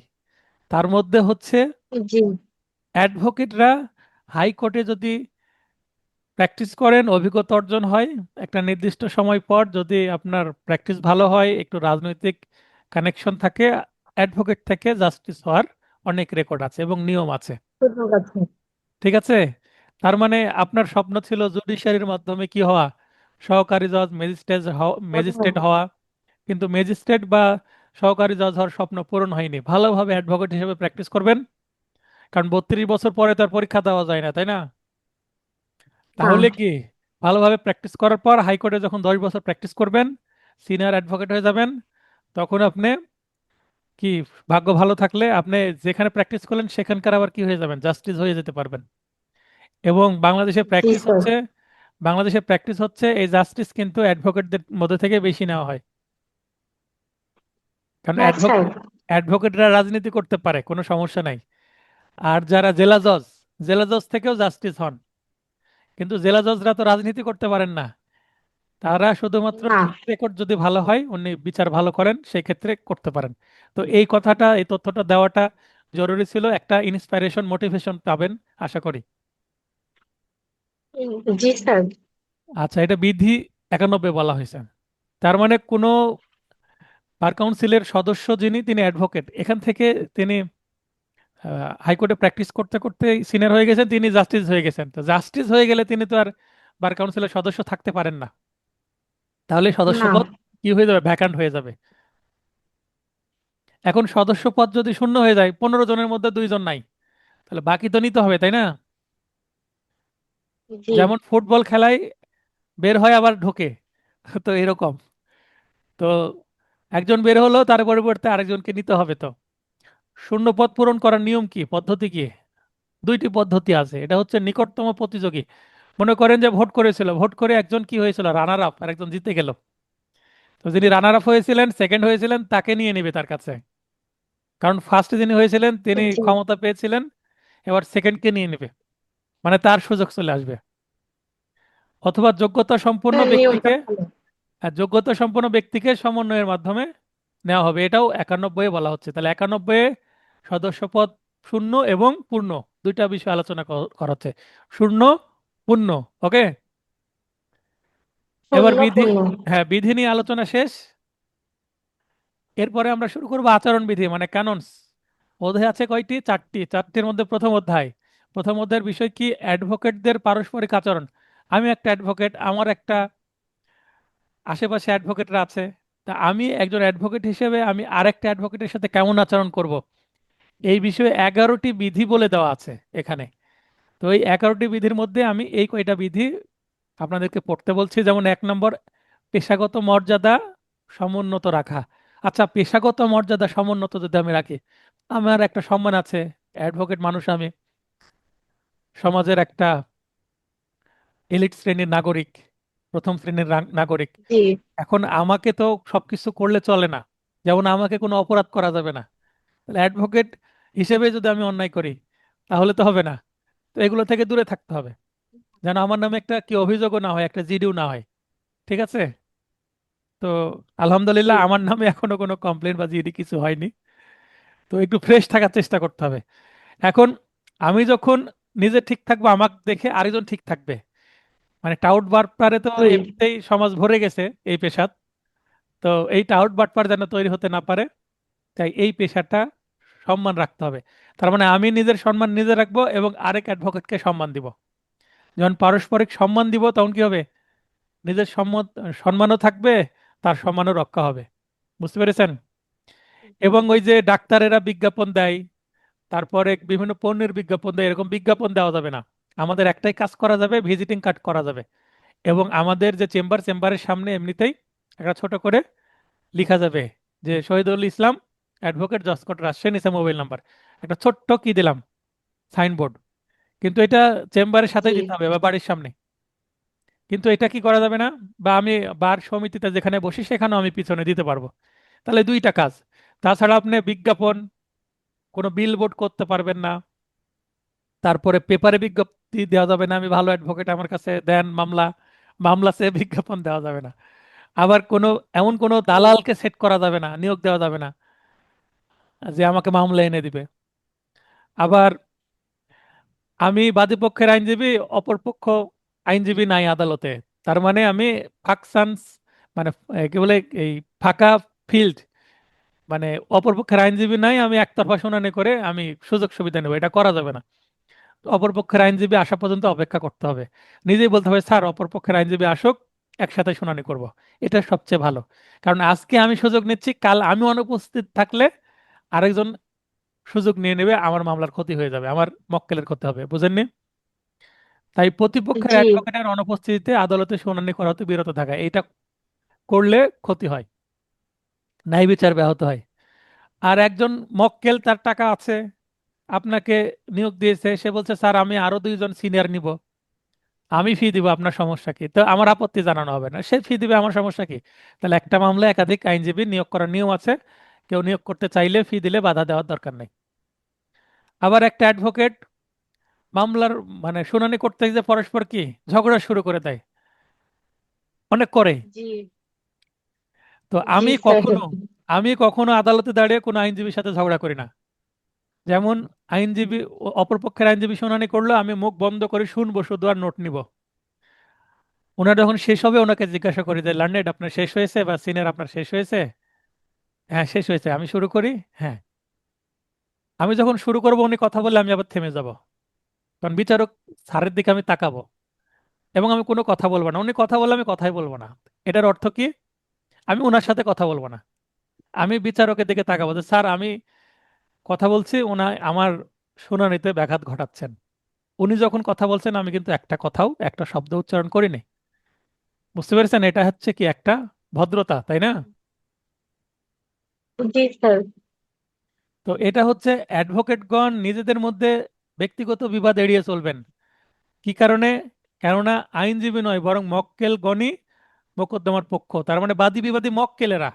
আজকে আদালতে আমি বাদীর পক্ষের আইনজীবী, আরেক ভাই বিবাদী পক্ষের আইনজীবী, তো আদালতে তার সাথে আমি ঝগড়া করবো, কিন্তু বাইরে বের হইতে আমাকে প্রতিদিন তার সামনেই দেখা হবে, তার সাথে বসে তো চা পান করবো, তাই না? তার মানে জি মামলা স্যার। মক্কেলের জন্য মানে জান প্রাণ দেওয়া যাবে না, মামলা করতে হবে প্রফেশনাল ভাবে, জিতলে জিতলাম, হারলে হারলাম, চেষ্টা চালিয়ে যেতে হবে, কিন্তু অপর পক্ষের সাথে ঝগড়া করা যাবে না। হুম, এটাকে ইংরেজি বলছে ক্লায়েন্টস, নট অ্যাডভোকেটস আর দ্য লিটিগেন্টস। লিটিগেন্টস মানে মামলার পক্ষ, লিটিগেট শব্দের অর্থ হচ্ছে বিবাদ জি বা মামলা। কেস, কেসের সিনোনিম হচ্ছে লিটিগেট। আর যারা মামলা করে তাদেরকে বলে লিটিগ্যান্ট, পক্ষগণ, মামলাকারীগণ। একাধিক অ্যাডভোকেটের মধ্যে সিনিয়রকে মামলা পরিচালনার সুযোগ দেওয়া। এই যে 5টা বা 6টা অ্যাডভোকেট নিল, বা 3টা অ্যাডভোকেট নিল, বা 2টা অ্যাডভোকেট নিল, আমি আছি আর আমার পাশে একজন মুরব্বী আছেন, তা আমি তো তাকে বলার সুযোগ দেবো, তাই না? একই মামলায়। তো সিনিয়রকে রেখে আমি বলতে গেলে কেমন জি লাগে? ওনার অভিজ্ঞতার দাম আছে না, সম্মান আছে না? এখন উনি বলতে বলতে আমি যেটা জি করি, সিনিয়র যখন নেই কোনো মামলায়, মক্কেলই বলে যে একটা সিনিয়র নিলে ভালো হতো, সাহস হতো, জামিন শুনানি বা আর্গুমেন্ট শুনানি। তো নেই, আমি সবকিছু কাগজ রেডি করি, ওনাকে বলি স্যার মামলার ফ্যাক্ট এরকম, এভাবে বলবেন। উনি বলতে গিয়ে কোনো কিছু মিস হলে আবার ওনার কানে কানে বলে দিই, স্যার এই পয়েন্টটা একটু যুক্ত করে দেন। বুঝতে পেরেছেন? কিন্তু আমি সরাসরি কি করি না, শুনানি করি না উনি করলে, তবে উনি শেষ করে যদি আমাকে বলার সুযোগ দেয় আমি ফিনিশটা করি, এটা বলা হচ্ছে। তাহলে অ্যাডভোকেটরা এভাবে পরস্পরের প্রতি যদি সম্মান দেখায়, তাহলে অ্যাডভোকেটরা কি থাকবে? পরস্পরের প্রতি ভালো থাকবে। আচরণবিধির অধ্যায় 2, মক্কেলদের প্রতি আচরণ। আমি অ্যাডভোকেট হিসেবে মক্কেলদের সাথে কেমন আচরণ করব? 14টি বিধি আছে। মক্কেলের যে নালিশি সম্পত্তি আছে সেইটা কেনা যাবে না, মানে মামলা একটা সম্পত্তি নিয়ে, ওই সম্পত্তির মামলা আমি কিনতে পারবো না, অকশনে হোক বা কিনে নিতে পারবো না। এই ধরনের লিখিত ব্যাচে উদাহরণ আছে, বোঝাবো। মক্কেলের গোপনীয়তা রক্ষা করা, সাক্ষ্য আইনের 126 ধারায় আছে, পড়ালাম না সাক্ষ্য আইনে? হ্যাঁ স্যার। হ্যাঁ স্যার, হ্যাঁ। এখানেও বলা হচ্ছে উভয় পক্ষে নিযুক্ত না হওয়া, যেটাকে বলে কনফ্লিক্টিং ইন্টারেস্ট। মানে আমি বাদী পক্ষের আইনজীবী হলাম, আসামিও আমার কাছে এসেছে, আমি আবার আসামি পক্ষের আইনজীবী হয়েছে, মানে আমি হচ্ছে কনেরও পিতা আবার বরেরও পিতা, তাই হয় নাকি? হবে? না না। তাহলে কি হবে? সমস্যা হবে না? এটা করা যাবে না কখনো। হ্যাঁ কারণ আমি যখন আদালতে দাঁড়াবো, আমি তো দুই পক্ষে বলতে পারবো না, তাই হয়? এক- আবার এখানে দেখেন, একে যেটা বলা হচ্ছে 5-এর ঠিক একই রকম কিন্তু ভিন্ন। ফি এর পরিবর্তে মক্কেলের নালিশি সম্পত্তি গ্রহণ করা হতে বিরত থাকা। তাহলে 1 নম্বরে হচ্ছে ফি এর কথা উল্লেখ নেই, আর 5 নম্বর হচ্ছে মামলার টাকা দিতে পারছে না। আমি মামলায় কন্ট্যাক্ট করলাম যে এই সম্পত্তির মূল্য 50 লাখ টাকা, আমি যদি জিতিয়ে দিতে পারি আমাকে কিন্তু 5 লাখ টাকা ফি দিতে হবে। রাজি হলো, কন্ট্যাক্ট হলো, মামলা, বললাম যে প্রথমে দিবেন 1 লক্ষ টাকা, তারপরে রায়ের পরে 4 লক্ষ টাকা দিবেন। এরকম হয়, অনেক মক্কেল বাধ্য করে কন্ট্যাক্ট করতে, যদিও কন্ট্যাক্ট করা ঠিক না। আমার কাছেও জি আছে এরকম মামলা, যে এরকম কন্ট্যাক্ট করা আছে। কিছু মানে আমি ফি নিই না, কিন্তু প্রয়োজনীয় খরচ তারা দেয়। এবং মামলা, বড় বড় মামলায় আমার কাছে আছে, মামলায় জিততে পারলে ভালো গেইন করবো আশা করি। তো এখন মামলা জিতে গেলাম, মনে করেন 50 লক্ষ টাকার সম্পত্তি, মনে করেন 2 বিঘা সম্পত্তি। তখন আমাকে বললো, স্যার আমি তো আপনাকে টাকা দিতে পারছি না, আপনি 5 কাঠা জমি নিয়ে নেন। ফি এর পরিবর্তে ওই যে মামলায় আমি সম্পত্তি জিতলাম ওই জমি আমার কেনা যাবে না ফি এর পরিবর্তে, এটা 5-এ। আর একে হচ্ছে আমাকে ফি পরিশোধ করেছে, কিন্তু আমার টাকা দিয়ে আমি মক্কেলের সম্পত্তি কিনছি, যেই মামলা আমি পরিচালনা করছি বা করেছি, মামলা চলাকালীন বা মামলা শেষেও। ক্লিয়ার হলো? জি স্যার, ক্লিয়ার। এটা কেন নিষেধ করেছে? মক্কেলকে বোকা বানিয়ে দিবে আইনজীবী। মক্কেল বুঝতে পারবে না, বলবে এখানে সই দেন ওখানে সই দেন। আগে এরকম হতো যে এখানে সই দেন ওখানে সই দেন বলে বুঝতো না অশিক্ষিত মক্কেলের জমি কত লিখে নিয়েছে অ্যাডভোকেট। রাজশাহী শহরেই আছে এরকম, আমার চেনা অ্যাডভোকেট আছে। মক্কেলের সম্পত্তি, মক্কেলের সম্পত্তি সই টই দিয়ে নিয়ে নিয়েছে। তাই এটা নিষেধই করেছে, নিতে পারবে না। পরে যদি মক্কেল বলে যে আমাকে অন্যায় করে প্রতারণার মাধ্যমে নিছে, তখন এটা যদি প্রমাণ হয় যে হ্যাঁ এটা মক্কেলের সম্পত্তি, তখন সে মামলা করে ফিরে নিতে পারবে প্রতারণা প্রমাণ করলে। ঠিক আছে, এই হচ্ছে উদ্দেশ্য। মক্কেলকে আইন ভঙ্গের পরামর্শ দেওয়া যাবে না। স্যার আমার সম্পত্তিতে এই ঝামেলা করছে ওই ঝামেলা করছে, কি করব বলেন তো? মেরে পা ভেঙে দিব? পা ভাঙলে কি আমার জামিন হবে স্যার? কতদিন ভেতরে থাকতে হবে স্যার? খালাস করতে পারবেন তো? তখন আমি কি করবো? হ্যাঁ ঠিক আছে, মেরে পা ভেঙে দাও, আমি তো আছি, জামিন করাই দেবো। তাহলে এটা কি হলো? অন্যায় করে না, পরামর্শ এটা দেওয়া করা হলো। যাবে না। এটা করা যাবে না, করা ঠিক কি? কমন সেন্সে কি বলে? না স্যার, এটা করা যাবে না। কোনো মামলায় সাক্ষী হলে আসামি অন্য অ্যাডভোকেটকে পরিচালনার দায়িত্ব দেবেন। এখন একটা মামলায় কোনোভাবে আমি সাক্ষী হয়ে গিয়েছি অ্যাডভোকেট হিসেবে, তাহলে ওই মামলায় আমি সাক্ষী হলে ওই মামলায় আবার আমি কি হতে পারবো না? অ্যাডভোকেট হিসেবে মামলা পরিচালনা করতে পারবো না। আরেকজনকে বলবো যে ভাই আমি এই মামলার সাক্ষী, আমি তো এই মামলার আবার অ্যাডভোকেট, তো কি করেন? এই মামলার এখন অ্যাডভোকেট থেকে আমি বাইরে যাচ্ছি, এই মামলার সাক্ষী আমি, আপনি এই মামলার অ্যাডভোকেট হয়ে যান। ঠিক আছে, এই জি হচ্ছে ঘটনা। এরপরে অধ্যায় 3, আদালতের প্রতি দায়িত্ববোধ। 9টি বিধি আছে। আদালতের প্রতি শ্রদ্ধাশীল মনোভাব প্রকাশ করা। এখন সিনিয়র অ্যাডভোকেটের বয়স হচ্ছে 60 বছর, 70 বছর, 80 বছর। সহকারী জজ নিয়োগ পাইছেন, বয়স হচ্ছে 22 বছর। 22 বছরের ইয়ং ছেলেমেয়েরা হচ্ছে না জজ? স্যার, এত দ্রুত হয় না। তা মনে করেন হয়ে গেল, তাকে কি করতে হবে? স্যার স্যার করতে জি হবে, করতে হবে না? জি তাকে সম্মান দিতে হবে এবং তার আদেশ মেনে নিতে হবে। আদালতে তার সাথে ঝগড়া করা যাবে না, না হলে কন্টেম্প অফ কোর্ট হয়ে যাবে। তাহলে আদালতকে অবশ্যই সমীহ করতে হবে, সম্মান দিতে হবে। Your honour, sir. বিচারককে বিভ্রান্ত করা হতে বিরত থাকা, এটাকে বলে মিসলিড করা। মানে যে তথ্য মামলায় নাই, আমি ভুল একটা তথ্য দিয়ে বুঝাচ্ছি। মনে করেন আমার আসামি একেবারে পাক্কা চোর, কিন্তু আমি একটা কাগজ নিয়ে আসলাম যে আসামি অমুক ইউনিভার্সিটির প্রথম বর্ষের ছাত্র, একটা ভুয়া প্রত্যয়নপত্র দিয়ে বললাম যে স্যার ছাত্র, তার ছাত্র যেমন নষ্ট হবে, সে চুরির অপরাধ করেনি, তাকে ফাঁসানো হয়েছে, জামিন দেন, কিন্তু সে পাক্কা চোর। এটা কি কি হলো? বিভ্রান্ত করা হলো। এটা একটা উদাহরণ দিলাম, নিশ্চিত করা হলো। হাজারো এরকম উদাহরণ আছে। মামলায় এক পক্ষ আদালতকে বিভ্রান্ত করে, অপর পক্ষ স্যার বলে এটা মিথ্যা বলছেন উনি, এটা সঠিক নয়।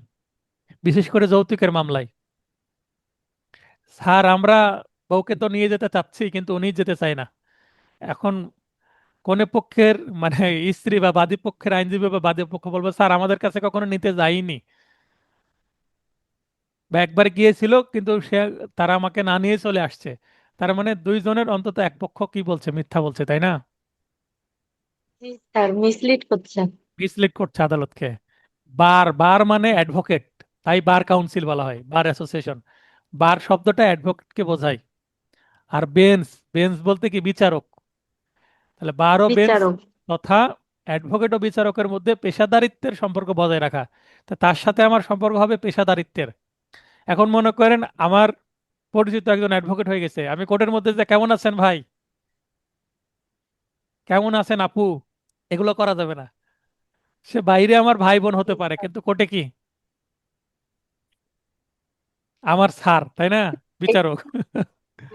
এটা হচ্ছে পেশাদারিত্ব, বা তার সাথে খারাপ আচরণ করা যাবে না। সরকারি আইনজীবী কর্তৃক ন্যায় বিচার নিশ্চিত করা।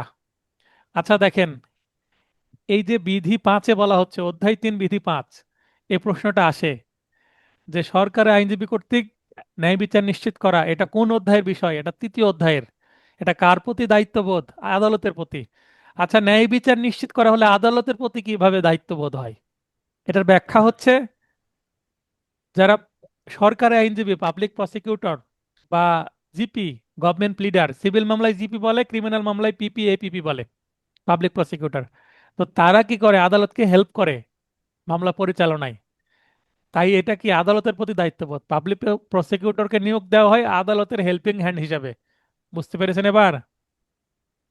জি স্যার। তো সরকারি যারা পিপি আছে, জিপি আছে, তারা যদি ন্যায় বিচার নিশ্চিত করে, মানে আদালতকে হেল্প করা হলো, আদালতের উপকার হলো, তাই না? তাই এটা হচ্ছে আদালতের প্রতি দায়িত্ব যে ন্যায় বিচার নিশ্চিত করতে হবে আপনাকে, যেন আদালতের ভুল না হয়। কারণ আদালত একটা, মনে করেন একটা দায়রা জজ বা অতিরিক্ত দায়রা জজ কি করলো, একজনের মৃত্যুদণ্ড দিয়ে দিল, কিন্তু সে নির্দোষ। এখানে কিন্তু পিপিরও দায় আছে, বুঝতে পারেননি? আবার একটা জি মানুষ স্যার। সত্যি অপরাধী, তার ফাঁসি হওয়া উচিত, কিন্তু সে খালাস পেয়ে গেল পিপির অবহেলার কারণে। তাহলে একটা মামলায় যদি ভুল সিদ্ধান্ত হয়, রায় হয়, যেমন বিচারকের দায় আছে, আবার পিপিরও দায় এখানে আছে। তার মানে দুইজন পরস্পরকে এখানে কি করবেন? হেল্প করবেন। তাই এটা তার প্রতি দায়িত্ব, বিচারকের প্রতি দায়িত্ব। চলমান মামলার বিষয়ে খবরের কাগজে সংবাদ প্রদান করা থেকে বিরত হওয়া। এটা কিন্তু অহরহ হচ্ছে, ফেসবুকে দিয়ে দেয়, আজ এই হলো ওই হলো। কিন্তু যে মামলার রায় হয়নি, ওই মামলার বিষয়ে খবরের কাগজে সংবাদ দেওয়া যাবে না, বিশেষ করে অ্যাডভোকেট দিতে পারবে না। দিলে কি হবে? অসদাচরণ হবে, স্যার, আচরণবিধি লঙ্ঘন। আচরণবিধির লঙ্ঘন হবে। 3য় অধ্যায়ের 6। আচ্ছা, এটা কেন বিচারকের প্রতি? বিচারক মামলা করলো, এখন একটা খবরের কাগজ আসছে যে হ্যাঁ, মিস্টার রহিম এই অপরাধটা করেছে, তার তো নিশ্চয়ই ফাঁসি হবে। প্রত্যেকটা মিডিয়া তাকে পৌঁছিয়ে একেবারে কি করে ফেললো, যে অপরাধ করেনি সেই অপরাধী তাকে বানিয়ে ফেললো। পরে সে মামলায় কি হলো? বিচারক খালাস দিয়ে দিল। খালাস দিতে হলে তার কিন্তু কি লাগবে, মানে বুঝতে হবে ভালোভাবে, মানে মিডিয়ার প্রভাব চলে আসতে পারে কিনা। মানে যে কোনো খবর যদি ভাইরাল হয়ে যায়, জি তিনি স্যার। তো মানুষ, তিনি দেখেন। তার মানে মিডিয়াতে এক কথা বলছে, পরে সিদ্ধান্ত বা রায় আসলো আরেক, সমস্যা হবে না বাস্তবে? জি স্যার। তো এটা করা যাবে না। মামলা শেষ হোক, তারপরে রায়ের ভিত্তিতে আপনি প্রচার করেন, নো প্রবলেম। আচরণবিধি 4, জনগণের প্রতি আচরণ, পাবলিক। 8টি আছে। কাউকে হয়রানি করার উদ্দেশ্যে মামলা করা হলে তা পরিচালনা করা যাবে না। এখন একজন মিথ্যা মামলা করলো, করার পর বুঝতে পারলেন যে এই মামলা তো মিথ্যা হয়রানি করছে, মামলা ছেড়ে দিতে হবে। আমি তোমার মামলা নেব না, চলে যাও। মামলা অ্যাডভোকেট হওয়ার পরেও ছেড়ে দেওয়া যাবে, যদি বোঝা যায় যে মামলা মিথ্যা, হয়রানি করছে অপর পক্ষকে। তা আমরা কি ছাড়ি? বলে বেশি ফি দেন, আরো আরো বেশি করে হয়রানি করি, তাই না? স্যার। আমাদের স্বভাব এরকম হয়ে গেছে। বিধি 3, কাউকে হয়রানি করার উদ্দেশ্যে দেওয়ানি মামলা করা হলে, এখানে উল্লেখ করছে দেওয়ানি মামলা, হ্যাঁ, 2 নম্বর পয়েন্ট দেওয়ানি। উপরেরটাও হয়রানি, দেওয়ানি। নিচেরটাও হয়রানি, দেখেন এখানে দেওয়ানি। আর উপরেরটা হচ্ছে আপনার পরিচালনা করব না। আর এখানে দেওয়ানি মামলা কেউ করতে চাচ্ছে, তাহলে মামলা পরিচালনা করতে অস্বীকৃতি জানানো, ঠিক আছে? কেউ যদি বলছে যে আমি মামলা জি। করব হয়রানি করার জন্য, তার মানে 3 নম্বর হচ্ছে মামলা করার আগে, আর 1 নম্বর হচ্ছে মামলা করার পরে মামলা ছেড়ে দেওয়া। একজন আমার চেম্বারে এসে বলল, স্যার একে আমি একটু জব্দ করব, একটা মামলা করে দেন তো, সিভিল মামলা, ফি যত লাগে দিব। ওই মামলা নেওয়া যাবে না, না নেওয়া যাবে না। তার মানে আমি মামলা নেওয়ার আগেই নিতে চাচ্ছি না। আর একে হচ্ছে মামলা নিয়েছি পরে ছেড়ে দিচ্ছি এনওসি দিয়ে। বোঝা গেল? একটু পার্থক্য আছে। জি স্যার। কোনো মামলা পরিচালনা করা বা না করার স্বাধীনতা আবার একজন অ্যাডভোকেটের থাকবে। যে কোনো মামলা আমার কাছে আসলো, আমার পছন্দ হলে নিব, না হলে নিব না। নিতেই হবে তা না, আমি তো তার চাকর না, তাই না? না। কোনো সভায় উপস্থিত হলে আপনি অ্যাডভোকেট হিসেবে কোনো সভায় যাচ্ছেন, মিটিংয়ে যাচ্ছেন, কোনো বিচারে যাচ্ছেন, নিজের পরিচয় গোপন করা যাবে না। আপনি ওখানে গর্বের সাথে বলবেন, প্রাউড ফিল করবেন যে আপনি কি একজন অ্যাডভোকেট, তাই না? অ্যাডভোকেট। তার মানে আপনি একটা গোপন ঘাপটি মেরে বসে আছেন, মিটিং চলছে, পরে বললেন আমি অ্যাডভোকেট, আপনারা জানেন আপনারা ভুল করছেন। তার মানে প্রথমে বললে ঝামেলা হবে না, কারণ আপনি তো আইন জানেন, তাই না? বরং সভাটা আরো ভালো হবে। আচ্ছা, অনেক বিচারক আছেন যারা পূর্বে বিচারক ছিলেন, এবং বিচারক হিসাবে যখন বয়স হয়ে যায় 65-67 বছর, তখন ওনার রিটায়ারমেন্ট হয়ে যায়। রিটায়ারমেন্টের পরে ওনার কি থাকে, আগে থেকে যদি লাইসেন্স নেওয়া থাকে, আগে লাইসেন্স হয়েছিল, তারপরে উনি অ্যাডভোকেট হওয়ার পরে পরীক্ষা দিয়ে বিচারক হয়েছেন, এরকম হয় না অনেকের? তো পরে তিনি জি কি স্যার, করেন, হয়। লাইসেন্সটা পজ করে রাখেন, পরে বিচারক হিসাবে যখন উনি অবসর গ্রহণ করেন, পরে কিন্তু আবার অ্যাডভোকেট হিসাবে কোথায় আসেন? অ্যাডভোকেট হিসেবে কোর্টে আসেন, স্যার, আদালতে। আদালতে আসেন। তো একটা মামলায় তিনি বিচারক হিসেবে দায়িত্ব পালন করেছিলেন, পরে তিনি আর ওই মামলায় অ্যাডভোকেট হতে পারবেন না। একটা সিভিল মামলা 100 বছর চলতে পারে না। জি। এই হচ্ছে বিষয়। কোনো অ্যাডভোকেট প্র্যাকটিসের পাশাপাশি অন্য পেশায়, ব্যবসা, সক্রিয় অংশগ্রহণ বা বেতনভুক্ত কর্মকর্তা মানে চাকরি টাকরি করতে পারবে না। এখন আমি যেটা করছি সেটা কি, আমি তো আইনেরই কাজ করছি, তাই না? তো জি। এইটা আমাদের এখনো নির্দেশনা দেয়নি। কোচিং নাকি বন্ধ করবে, এখনো তো বন্ধ হয়নি। বন্ধ করলে হয়তো বা বন্ধ করে দিতে হবে। কিন্তু এটা বাংলাদেশে, জজদের জন্য বলেছে। হ্যাঁ,